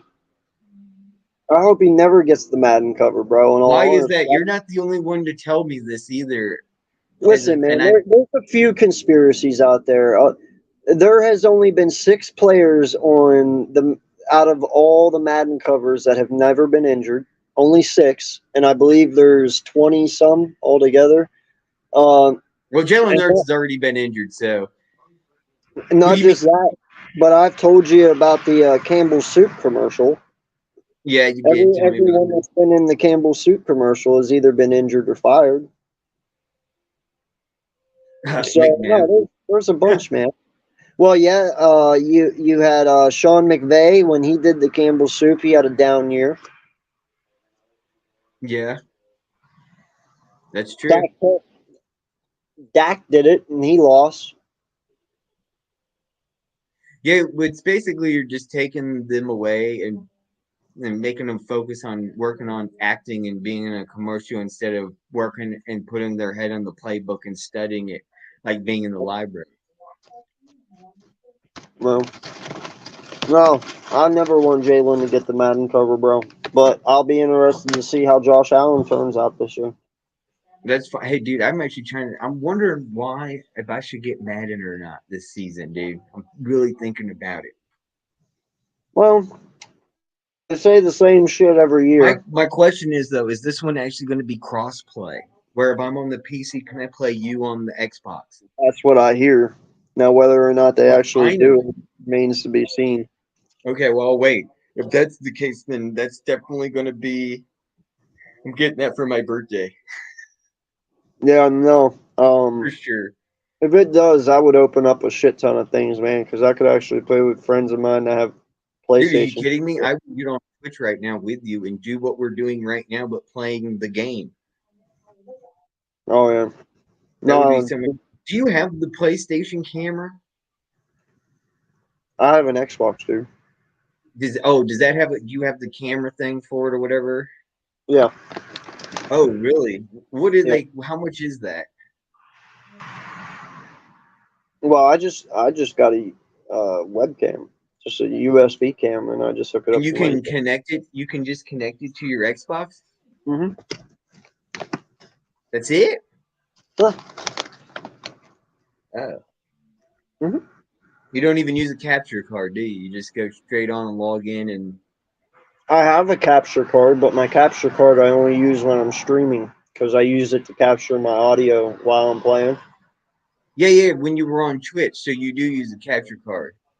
Yeah, but I don't have to. I only Yeah, use I know it you so have I can to. record. But no, my webcam just runs off the USB port off my Xbox. Oh, dude, I gotta watch you. I gotta watch you do that. That's really cool. I've always wanted to figure out how people do that. Yeah. But no, Cool. man, fucking Madden's awesome. I love playing online. I love clapping people on Madden. It's fun. Um, I have made tons and tons and tons of people fucking back out before the first quarter even ended. So it's very I fun. like And watching you play, man. And wow, when are you gonna do it again? You used to do it last year, and I watched you play the whole time. I was like, this is awesome. yeah, no, I got way better internet now. So my team is already built. I just quit playing Madden because once you played Oh, all, just wait for the new one to come out. Then I can't yeah, wait. You definitely no, got to stream it though. it's fun to rebuild. I might actually if I have time, I might actually do a live stream this year of just mutt and just rebuilding, literally opening packs, all that shit. Just live stream it all and just rebuild the team. Let people pick who plays what Oh, position. that's right. I was on the team already. I was the tight end. Yeah, and just let people pick. I Well, no, scored a touchdown. I'm talking about mutt though. Like actually let people build my mutt team instead of me. Oh, that'd be really cool. Get like the cards, like you're talking about the cards, and then Right. Open the packs while I stream. Let the right, players pick which players play. that would be really fun. Yeah, maybe I'll do that this year. Let's move on to the next topic, and that is training camp starts the week of July 24th. We're almost there. We're 10 days away. It's the 10-day countdown now. Well, come on sooner, man. I'm getting bored. I know 10 more days, one more week. Basically, one more week. That's it. When we're ready, we're back to football again. It's coming. It's so close. I can smell it.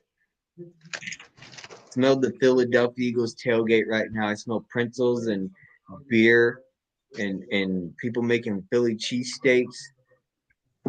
Yeah. No, man, it's been a long time since I've tailgated. I mean, it's probably been, well, actually, So a year, wasn't it? Or less well, than a no, year. no, Less than, it's only been a few months on this. It's the yeah, I was last about to time say it. was for the championship game, which that was only like what 5-6 months ago. Oh, dude, that was man. Did you go into Xfinity Live? Mm-hmm. Dude, I told you, Remember, isn't that shit I was fun? down there tailgating the corner.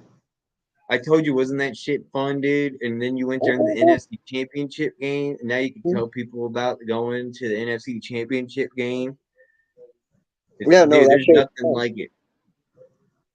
It was an all-day event. I had fun. It was hot, but That's the we had a great. party of the year in Philadelphia, Oh yeah. easily. Speaking of training camp, Philadelphia Eagles training camp. Let's see, it starts July 25th. The rookies will be coming in, and then finally they'll be joined with the veterans on July 27th. So it looks like 2 days of rookie camps, and then on July 27th, the veterans will be showing up. Yeah, no, it's going to be good. I can't wait to get the rookies and the veterans on the field. Let them mix it up. Yeah, Let these get the rookies get the pads on. knowledge. It's Yeah, still let too hot though, dude. It's July 25th. Oh my god, it's like I couldn't imagine them being in pads out there. no, man, it's hell. But you know what? That's what builds championship teams. I would be like, can we start practice at like 6 a.m. when the sun So comes luckily up? for them, they got an indoor facility, so they don't have to worry too much.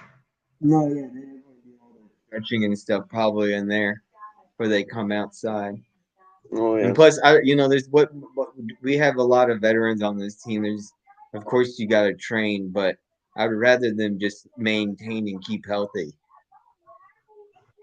Yeah, no, I agree. I think that Nolan needs to get around BG, and I think he needs Oh, of to. course. We need veterans to teach the rookies, if anything. Yep. So that's what I'm waiting on. I want to see these kids, go against some offensive linemen. I want to see them, just put the work in, man. It's one day at a time. Right. 1 foot ahead of the other, and we'll get there. I'm not worried. I'm not, stressed out about the season. It's going to be a great season for us. We'll still be in the playoffs. We'll still, we'll still probably be number one. I don't see anyone still beating us, and having a better record than us. But I don't think we're going to win 14 like we did last year. I think we're probably around 12 or 13. But they could surprise us. I'm not gonna lie. So, um, all in all, though, man, these rookies are gonna have a heyday. They're gonna have fun this year. We have enough veterans to fill the gap. If we need to uh, teach them a little bit. Like I said, I don't believe we're going to use Jalen Carter as much as what everyone thinks right off the bat. I think Milton Williams is going to have something to say about that. And in all honesty, if Jordan Davis and Milton Williams make up a good tandem to start, I'm okay with letting Jalen take, rotation behind Milton, let him share, just so he can get his feet wet and be comfortable. Yeah. I know he's the 9th overall pick, but you know what? Sometimes it's okay to start to let people sit back and just soak in the knowledge sometimes.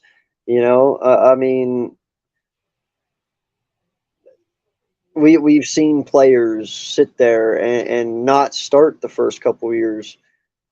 I mean, he's going to play, but do we need him to play all the time? I don't know. I think Milton Williams is a dog, and I think he's a lot better than what people anticipate. I mean, we saw him last year with the limited amount of snaps that he had. Milton was very good. He was very explosive. He's very strong.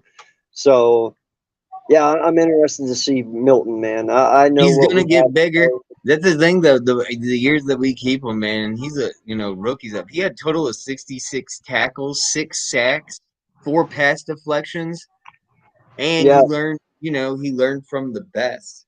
and dude, not just that, but that's playing minimum snaps. Yeah, not the That's Milton not Williams. all nearly 100%. How many All snaps? nearly How many snaps did he play last year? snaps. Is there a way to find out? I think so. You can tell. I think there's a way. I'll try to find right now. Let me see if I can do that. Let's go. He'll be under his stats, but no lie, man. Out of inside defensive interior linemen last year, Milton Williams was like 4th. 99 snaps. Yeah, exactly. 99 snaps, bro.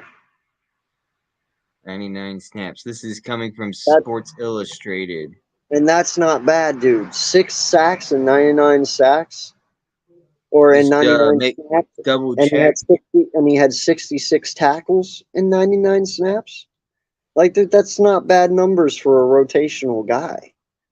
And if you give Milton Williams more time, I bet you that 6 goes to 12.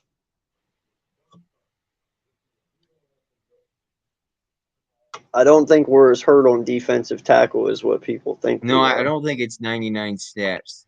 Excuse me. Don't listen to me. I don't know where I can. Even still, bro, I don't think it's that many. It's not ridiculous, No, here we go. He logged in.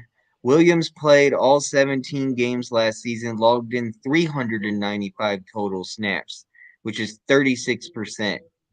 Yeah, 36. So he only played 36%. Yeah, that's what I'm saying. He actually played. He had more snaps, 61 more snaps in 2021 than he did last year. Mm-hmm. So he played actually a less, 61 snaps less. And that's what I'm saying, dude. And did better. Yeah. So it did better because Fletch is at an older age here, and we've seen as long as we keep Fletcher Cox fresh, he's more effective. But the more he has to play more than 50% of snaps, his production goes down. So if you have Jordan Davis, Fletcher Cox, and Milton Williams, and Jalen Carter, dude, your rotation should be very easy. It should be Jordan Davis and Jalen and Fletch and Milt. I mean, that should be. He should be able to get enough snaps. He does not have Linval Joseph standing in his way. He does not have Ndamukong Suh standing in his way. You know what I'm saying? Like, yeah, he's due for a breakout this year, man. I'm telling you, I think the most impressive player on this defense this year will be Milton Williams when it's all said and done. I think a lot of people are going to realize who this kid is. Let's get on to the next topic. Yeah, sorry, I kind of went on. No, you're fine. I will keep going on this topic if you want to. I don't mind. There's a lot to talk about, like Kylie Ringo. Yeah, no, Ringo. Is he? Has he signed? I haven't heard anything. Oh, I don't know. I ain't worried about it. All right. I'm really not, dude. All his friends are Oh, here. I'm not either. Well, where's he gonna go? his whole Go defense home. is in Philly. Oh yes, I thought this was hilarious. Philip Rivers is expecting his 10th child. His wife got pregnant. Bro. Congratulations to Philip Rivers, but holy god damn, We- 10 we- children. He's so happy we're alive right now. Because I would say, woo. I'm not gonna do that. I'm not gonna say that live. Dude, But he's yeah. never will he ever retire? Because dude, think of all the grandchildren he's gonna have. I just Man. feel, dude. That big family man, that's all I gotta say. He loves his family and he loves having a big family and he loves making love to his wife. I'm happy that he's got the money for it, bro. Because I'll tell you what, fucking, I have two. And two's hard enough. I couldn't imagine fucking the Brady Bunch, bro. Holy Dude, crap. he's beyond dude, the Brady Bunch is only 6. He's No, 4. huh? Yeah, it was 3 on each side, I thought. And then that's No. 8 total with the parents. Well, still, But this is 10 children. Now it's a total of 12. Yeah, I don't know what he's doing. He's like a but supersized Brady Bunch with extra value menu plus from like Mickey D's or something. poor wife. Man, I don't know. I think she loves it. I After think this one, man, I'm like, no more, Philip. No more. 10 too many. they just start walking out like lifelike. Oh, I'm here. Hey. It's another river. Let it flow. Let it flow. Okay, we're getting a little off topic now. Okay. Oh, this one was crazy. Just have today. Pro Bowler defensive lineman Malik Jackson retires after 10 seasons. Yeah, Shout out to no. Malik Jackson. That guy was a savage. Yeah, played for our team one season too. Yeah. Oh, yeah. Yeah. Right. I forgot all about that. Yeah. Nah, listen, man. Congratulations. I know he had a great career, and he did win. No, he never won a Super Bowl, did he? No. I don't think he did. Yeah. That sucks. He was a great player. I'll double check. It's sad that no, 'cause I don't think he did. No, he Oh. did. He won Super He Bowl did? 50. What was Super Bowl 50? That was. Oh my gosh, who was that? Oh wait, no, I just looked up Super Bowl. Never. Super Bowl 50 was against the Panthers and the Broncos. Oh, that's right, with Cam Newton. Oh yeah. And the Broncos one, he I was remember with the that. Broncos. That is Man, right. Woo, that So was he a got long one. time ago. Dude, we were in high school. Dude, no, I was in college. That was that long ago. Yeah, but see, Von Miller took over that fucking thing. That's why I Oh, don't yeah, know Von exactly Miller on that was team, but MVP. no, man. Yeah, no, I forgot Malik was on that. Yeah, no, so he's Peyton fucking Hall of Manning, DeMarcus Ware, Pat no, Bowlen. Beast, bro. That team He was the amazing. owner. Oh, Yeah. that was with Lady Gaga jumped down and I thought she killed herself. Do you remember that? No, she jumped down from the top of the stadium. I literally thought she was gonna go splat. No, I don't. I'll have to rewatch that. Yeah, she was up on the top of the thing and she like literally went down like a bungee jump.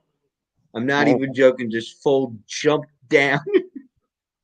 It's like what the world? I don't know why, man. The one that made me uneasy was this past year's fucking Rihanna up there, man. On those fucking glass pieces just dang. I'm like, man, don't step left or right. That's all I gotta say. Just stay where you're. Oh yeah, I know, right? That was crazy. They had her up in the sky, going up and down like an elevator. Could not pay me enough to do Dude, that I have shit. to say that the music was good, but that was probably the worst Super Bowl halftime I have ever seen. Like, what am I trying to say? Like visually wise, like crazy stuff going on. I think the number one best would have to be ZZ Top, where they had like the motorcycles driving around, they had fireworks blowing off. Oh my god, you know what we need to do, dude? What? We need to get a panel of guys together. I don't know how many, but then we need to, whoever is dedicated to doing it, but then we need to go back and rewatch every single Super Bowl performance and rate them worst to best.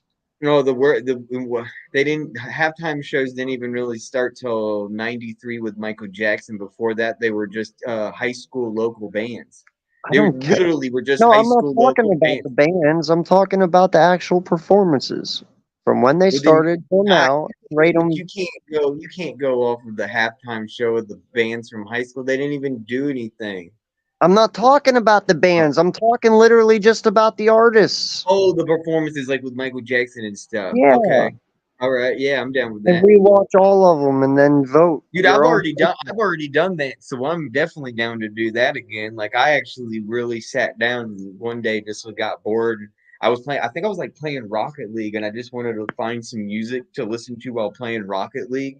And I Yeah, was like, I'll just listen to all the halftime shows in the Super Bowl. because I would love to get a panel of like 10 people together or 8 or whatever, and just hear everyone's opinion because everyone's going to have a different answer. Oh Everyone will. yeah, dude. You Some know, of those Super Bowls were the I have to say I'm not a fan of her, but Madonna's was ridiculous. Dude, she came out like she was the goddess of Egypt. You remember that? They literally had this huge, I'm not a humongous. Madonna fan, bro. I'm not a Madonna fan either. I'm just talking about the show, the performance. You want to talk about a show performance like it's like, whoa, this is like screw her music. What is going on here? Like visual appeal, like damn. Nah, I will tell you mine, and he probably will end up being one on my list. But What? 100% Prince, dog. Prince Oh, was Prince. Well, that was amazing. I And the remember fact that it that started that raining when he sang Purple Rain, like, dude, that was fucking amazing, dude. amazing. That was perfect And the timing. dude, oh man, and he was out there in the rain and high You know what fucking pisses heels. me off? They don't have that halftime show on YouTube for some odd reason. I can't find it. That is Uh, one halftime show you cannot find. dude, Prince's halftime show was fantastic. Why Oh, can't you find it on the I internet don't though? know.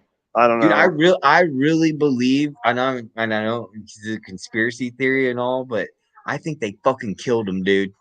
I really fucking think they killed Prince. I don't know. I also think they killed Joan Rivers too. Huh. I think they also killed Mac Miller. Or either that, or I think Mac Miller's alive and he just doesn't want to do it anymore. That's my also other conspiracy with Mac Miller. I just think he just retired and was like, "This is Maybe the he's best play." talking it. But yeah, just dude, He's talking it. it's so ironic because he just previously made a music video of him in a casket, dying under the grave alive. Isn't I that know right all there? about him. Kind of like he's sitting there smoking a cigarette in his own casket. Yeah. No, It's like, hello, if that's not visual enough that he's still alive, but saying that he's dead, but he's really fucking alive, but he's living like he can't do anything anymore because now he's living like he can't go out, he can't be seen, but he doesn't want to be popular anymore. He literally just signed off as a just say I'm dead. yeah. Well, Done with Hollywood. I They guess. own you, and then when they want to throw you away, they'll throw you away whenever they want. They decide how much money you make. They decide how much airtime you get on the radio, how much music videos you make, what concerts are you're going to go to, or if you're going to go on a world tour or not. Think about that for a second. It's not the bands making these decisions. Dude, I've known this a long time. There is A-listers that they keep lists, they keep track. There's this Oh, new guy on YouTube. He's got real popular. His name's Joey B. Tones, and he literally like talks about this type of stuff. He's like, literally, look at this girl on TikTok. All she's doing is blowing kisses, and she has like 1 billion fucking views and like all these follows. And then look at this little 3-year-old who literally can play Van Halen on the guitar at the age of fucking 3, but yet he doesn't even have 500 views. Can you tell me what's wrong here? Like, can you tell me, like, you can literally be a nothing and do nothing and be more successful than someone that actually has a talent, who's really should deserve it, like someone that I would rather listen to. And then there was the other day, I was on Twitch. We were playing marbles and we were doing things where you can request a song and the music video would pop up, right? And a lot of it was the new modern, music videos of, house music that people would listen to when they go to a party.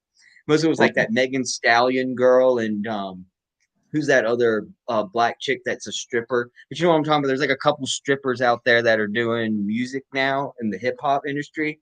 And dude, the whole music video was a bunch of women like doing stripper moves, like down on the ground, like pounding it with their ass, shaking their ass. And I literally commented, I go, dude, you don't even need to go to a strip club anymore. Just turn on fucking MTV or go on YouTube. You don't even need to go like pay fucking strippers anymore. Just go turn on a YouTube video. You get the same visual. What's the difference between being there and watching it on a video? It's the same thing unless you want to go in the back and get a lap dance. There's no difference.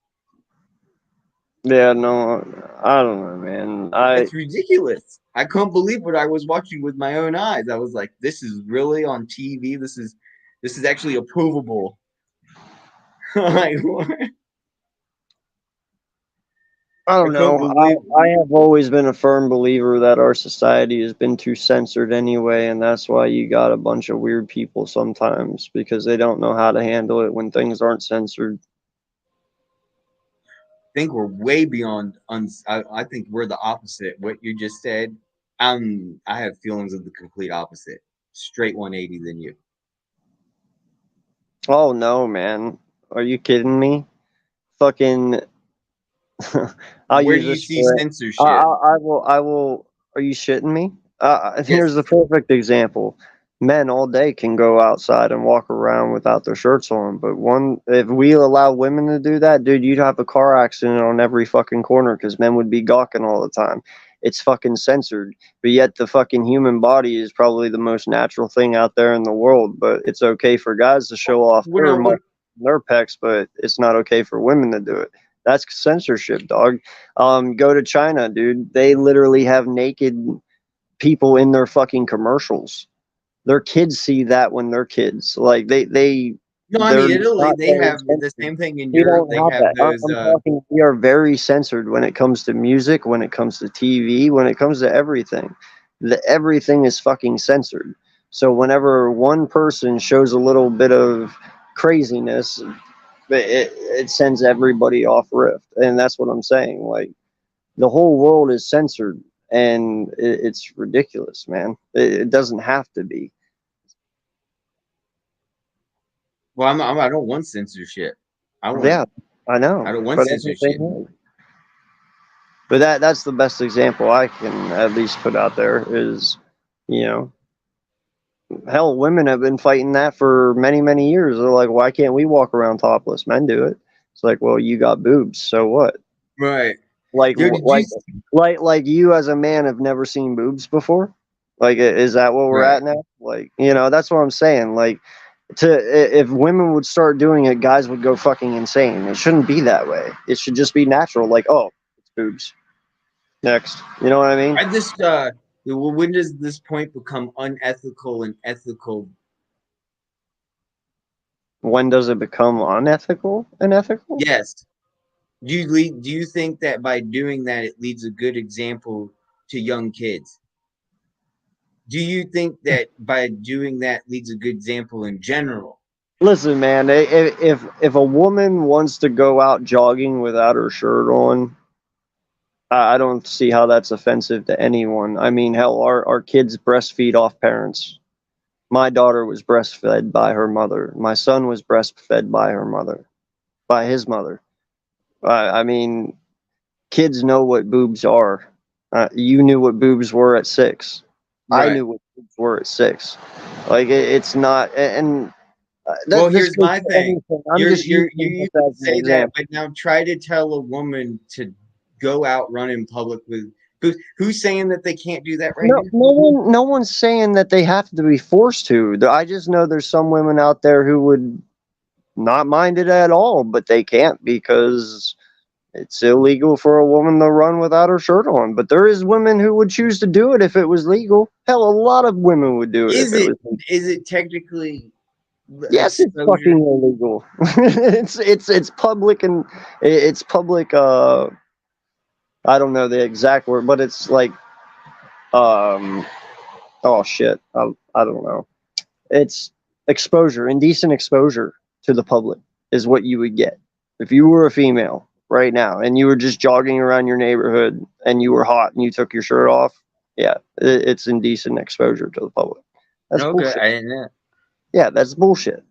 But yet it's okay for a guy to Oh, go look at out. this. Well, hold That's up what now. I'm talking about, Hold up. censored. That it has become legal in 6 states. Oh, are we going to start that argument now? It shouldn't have to even be that way. The same way with weed. Dude, Wait, this weed. blows my mind. Hold up. One of the states is Utah. I can't believe that. No way, the Mormon state that's like hardcore Republican. I have no idea. I am blown away by that one. But that's my point, man. Like it's always been censorship. I mean, hell, you can't even sell uncensored. Colorado, too. Oh, the Colorado makes sense. You Wyoming, New can't Mexico. even you can't even fucking sell uncensored music at Walmart, bro. That's bullshit. Wait. You can't? No, dude, they have not sold uncensored shit. Wait. Hold up. Do they even sell music anymore? Yeah, they have like one little fucking Wow. aisle in their. My Walmart does not. My Walmart does not have Mine music. does. I was just there. They do not. They have video games. Hell, They that don't we got have music. vinyls here. We got vinyls, like brand new artists putting out fucking vinyl Really? record shit. Oh yeah, I see yeah, that at the what do you call it? The Navy Exchange or like the yeah, exchange at the military base. They got a huge selection of music. yeah. But no, You dude, can buy. Like I was everything. looking, I was like old school 50 Cent. I was like, oh my God. I was thinking about buying some of these old school albums. They were like in mint condition, unopened. I was like, wait a second. They're still here for like $2. I bet they're worth more than that now. These things are mint unopened. Like these are old Yeah, man. school albums. I would say back in like 2000 to 2002, and around there, fucking Walmart, Target, No, but a bunch of back places. then. But I'm talking about right now. They don't have. I haven't seen music in a Walmart No, recently. no. I still see them now. I'm talking about Oh, they made an agreement back in the day in like between 2000 and 2002 that they weren't going to sell uh s- uncensored music in hey, their stores. what was the place at the mall growing up back in the 90s and early FYI, 2000s? What was it called? It was at the mall. FYI. That's what it was called. They sold CDs and everything, anything music. FYI. Yeah, dude, they had a huge collection of cassettes and DVDs. But it was Yep. like back when it was cassettes. Oh, Yep. FYE. Or FYE. Yeah. Yeah, FYE.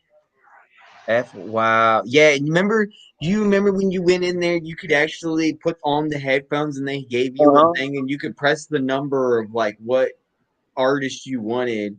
And I Oh, remember mine was you just scanned the barcode on the back and it played samples of the songs on the CD. tell me if you remember this. There was this hip hop band, and I can't remember, dude. And I wish I remember. It was almost like DMX, but it wasn't DMX. The guy looked like DMX on the front cover, and dude, I don't know. It was so realistic. He literally was holding a knife, and he was already gone like halfway down his body, and he was literally taking the knife, like cutting open his chest with this huge freaking combat knife.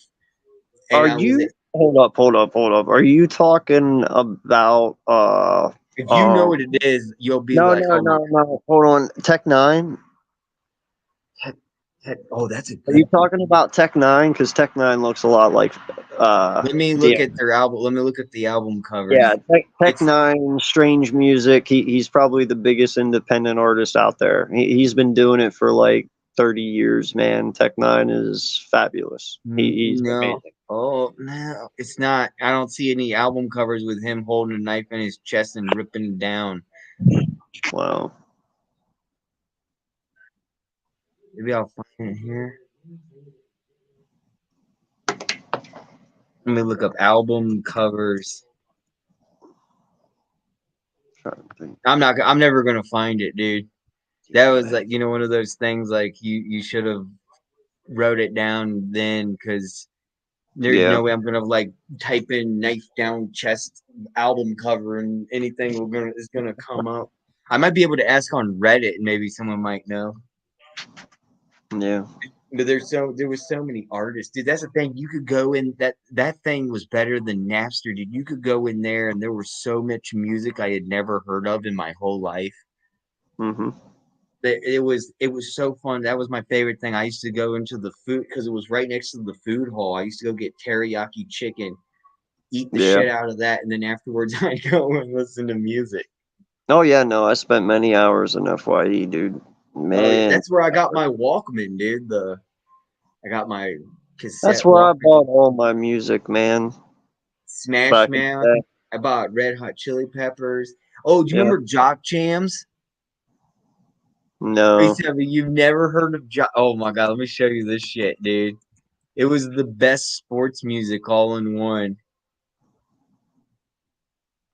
Here, I'll share the screen.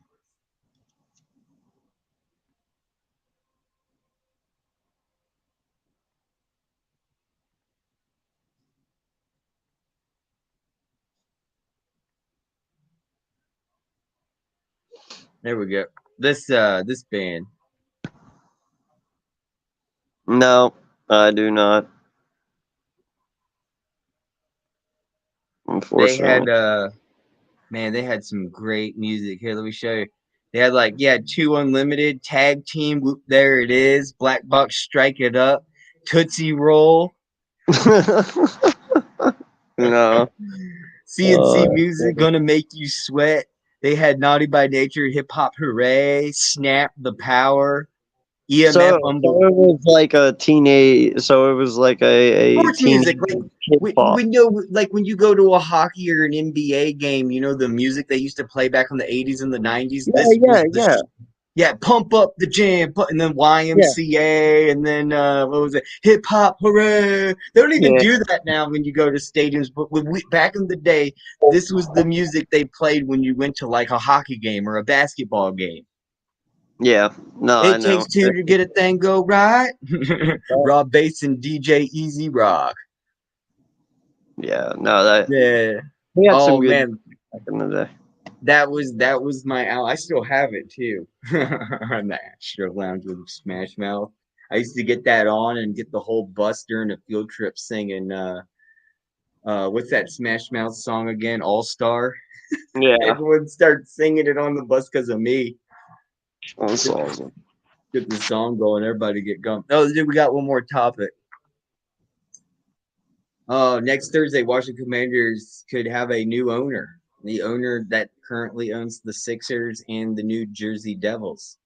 He was going to buy the Commanders for $6 billion, except there might be something wrong because now there's legal problem with Daniel Snyder involving with John Cruden's email affairs.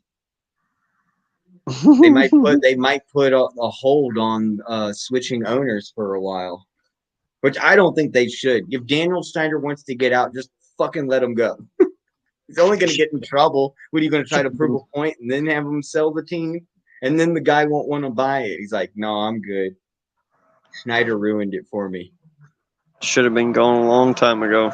It should have been gone along. Dude, it should have been gone before he even got caught having an affair. I don't know what he was thinking. Yeah, no, he should have been gone a long time ago. It should have been gone when he wanted to change the Washington Redskins and then didn't realize by changing it to the Commanders, I didn't do my homework, and a 68-year-old man owns the rights to it. A Washington, D.C. native owns the legal rights to the name Washington Commanders. So not only one, they're going to have to change owners, they're going to have to change their name again. Oh, and by the way, Washington Warthogs or whatever is also owned by him. Like every name that you can think of with Washington, this guy owns. So they're going to have to pay him one way or the other. That's crazy. Daniel Snyder pretty much doesn't want to do that because he already has legal affairs that he has to deal with and probably has a team of lawyers he's probably paying right now. They should go back to the Redskins and just leave it be. Thank you. You know, I've talked to many Native Americans and they have no problem. It's literally the West Coast Hispanic Native Americans, that like the Mexican ones that aren't even from America that come over here and then become citizens that are like, I call first generation Americans, Native Americans. They're the ones who are making a big fuss about it. If you ask anyone around here that's Native American, actually has Powhatan blood, which is where we are colonized with the Powhatans. This is the area. They don't mind the name Redskin, and that's what the name stands for, is the Powhatan Indians in this local area. First off, can we? If you want to, I think it would be cool to call them the Washington Powhatans. If anything, call them by their tribe. Don't call them Redskins. If they don't like the name Redskins and they think it's offensive, then call them directly by their tribal name. I think that's more respectful. In all honesty, people just need to stop being fucking pussies and just let a name be a name. And we were just talking about censorship. No, I no totally lie, agree. man. Like, first off, there is no racist thing behind them being the Washington Redskins. It's a fucking name. He didn't name them because he's fucking racist against Indians. That's just what he named them because of the heritage that is behind that fucking team and what it is. And the tribe was prominently from that area. They're from. Can we stop putting race to everything? Like, not everything. If we think about this though, if we get rid of the names, then we're literally forgetting about the culture and all the ethicals that go behind the Native Americans and all the respects that we should pay towards them. We're pretty much forgetting it and putting it under the rug, and just, you know, kids 50 years from now are gonna be like, who are the Redskins? What are Native Americans? You've been getting rid of all that. We're not allowed to talk about it apparently. Well, I mean, that's our history. Exactly, and like, what you can't forget. That's like saying, let's just forget about the Holocaust and the Jews and die. Like, you can't do that. You can't fucking do that. Exactly, you can't erase history, man, and that's what. No matter how sick and disturbing it is, the reason why we remember history is to remind ourselves about the wrongs in the past so they don't happen again. Yep. No, I feel you, man. If we start forgetting it all, then we're going to have another Putin situation, because that's exactly what happened in Russia. They forgot about everything, and then guess what? They went right back to square one with Putin. Yep. Well, listen, man, I gotta get going. Because we could talk all night, dude. But I have to say, dude, this was fun, dude. I'm sorry I was late. I'm so sorry I was late. I'm glad that everything worked out, and then I got on and we got the topics done. I was thinking though, man, maybe we might be best to push. I might be, if it's cool on these Friday nights, not every Friday night, of course, but I might be late. But I'll definitely be joining in around 10-ish every night, no matter what. But I might be a little late. Well, if we got to push it back, we will.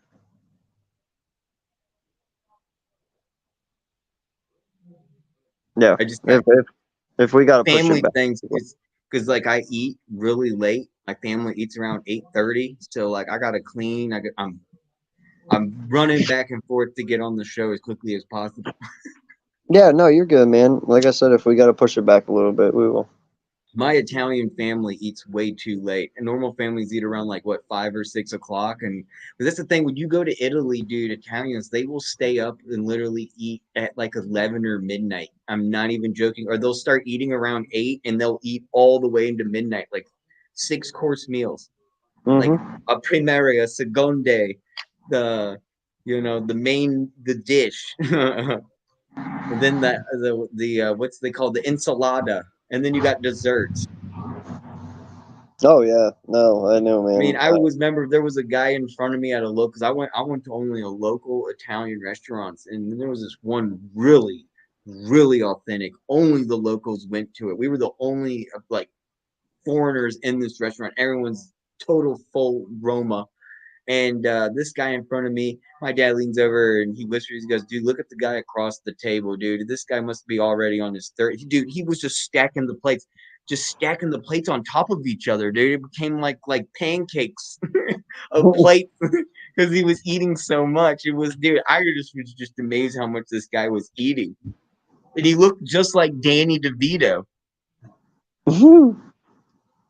Like That's funny. spot on. Like dude, the only difference between him and Danny DeVito was he wore like a rugby jersey.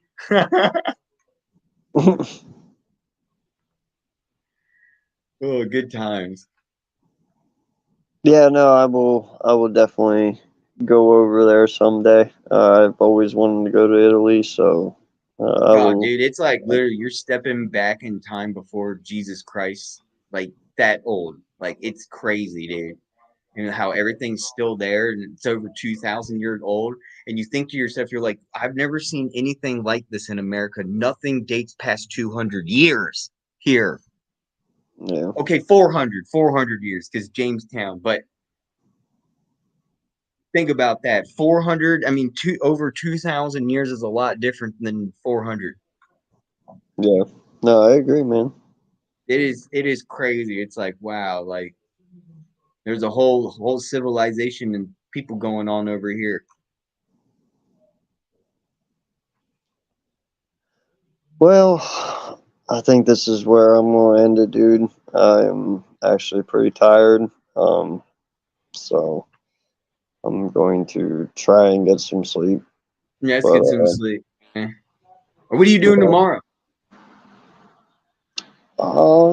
Tomorrow's Saturday. I have no idea, man.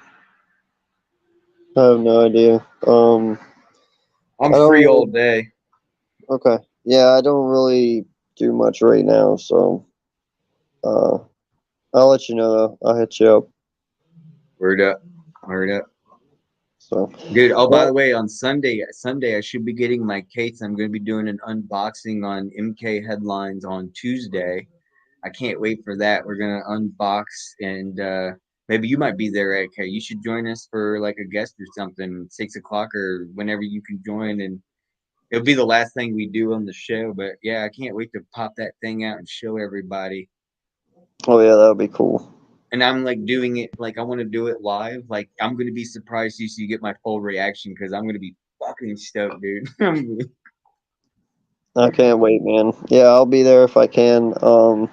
I know I have some things I gotta do on Tuesday, for my accident, but other than that, I'm pretty much free, I think. Cool. Maybe we'll do a live stream. I Okay. mean a chill stream. I meant chill stream. Yeah, no doubt. I don't know what's going on. Listen, I appreciate everyone Oh yeah, stopping through today, and thank you so thank you. much to Adam for joining. And talking some football for a little while. Appreciate you, sir. Appreciate Further for coming in. My boy Randy, sorry I couldn't get with you tonight, man. He's off with the wife watching a movie, so Yeah, uh, dude, that's awesome. I hope he's having a good time at the. I hope he went to the theater. Just watching any movie is always fun, dude. I just got finished last night watching World War Z, dude. That movie's intense. yeah, no, that's a good movie. Yeah. So, all right, well, you guys have a great night. Good Everyone night, be safe. everybody. Thank you, everyone, for joining in, and we will see you next week on the Gridiron Gazette, episode 4. Peace out, guys. See ya.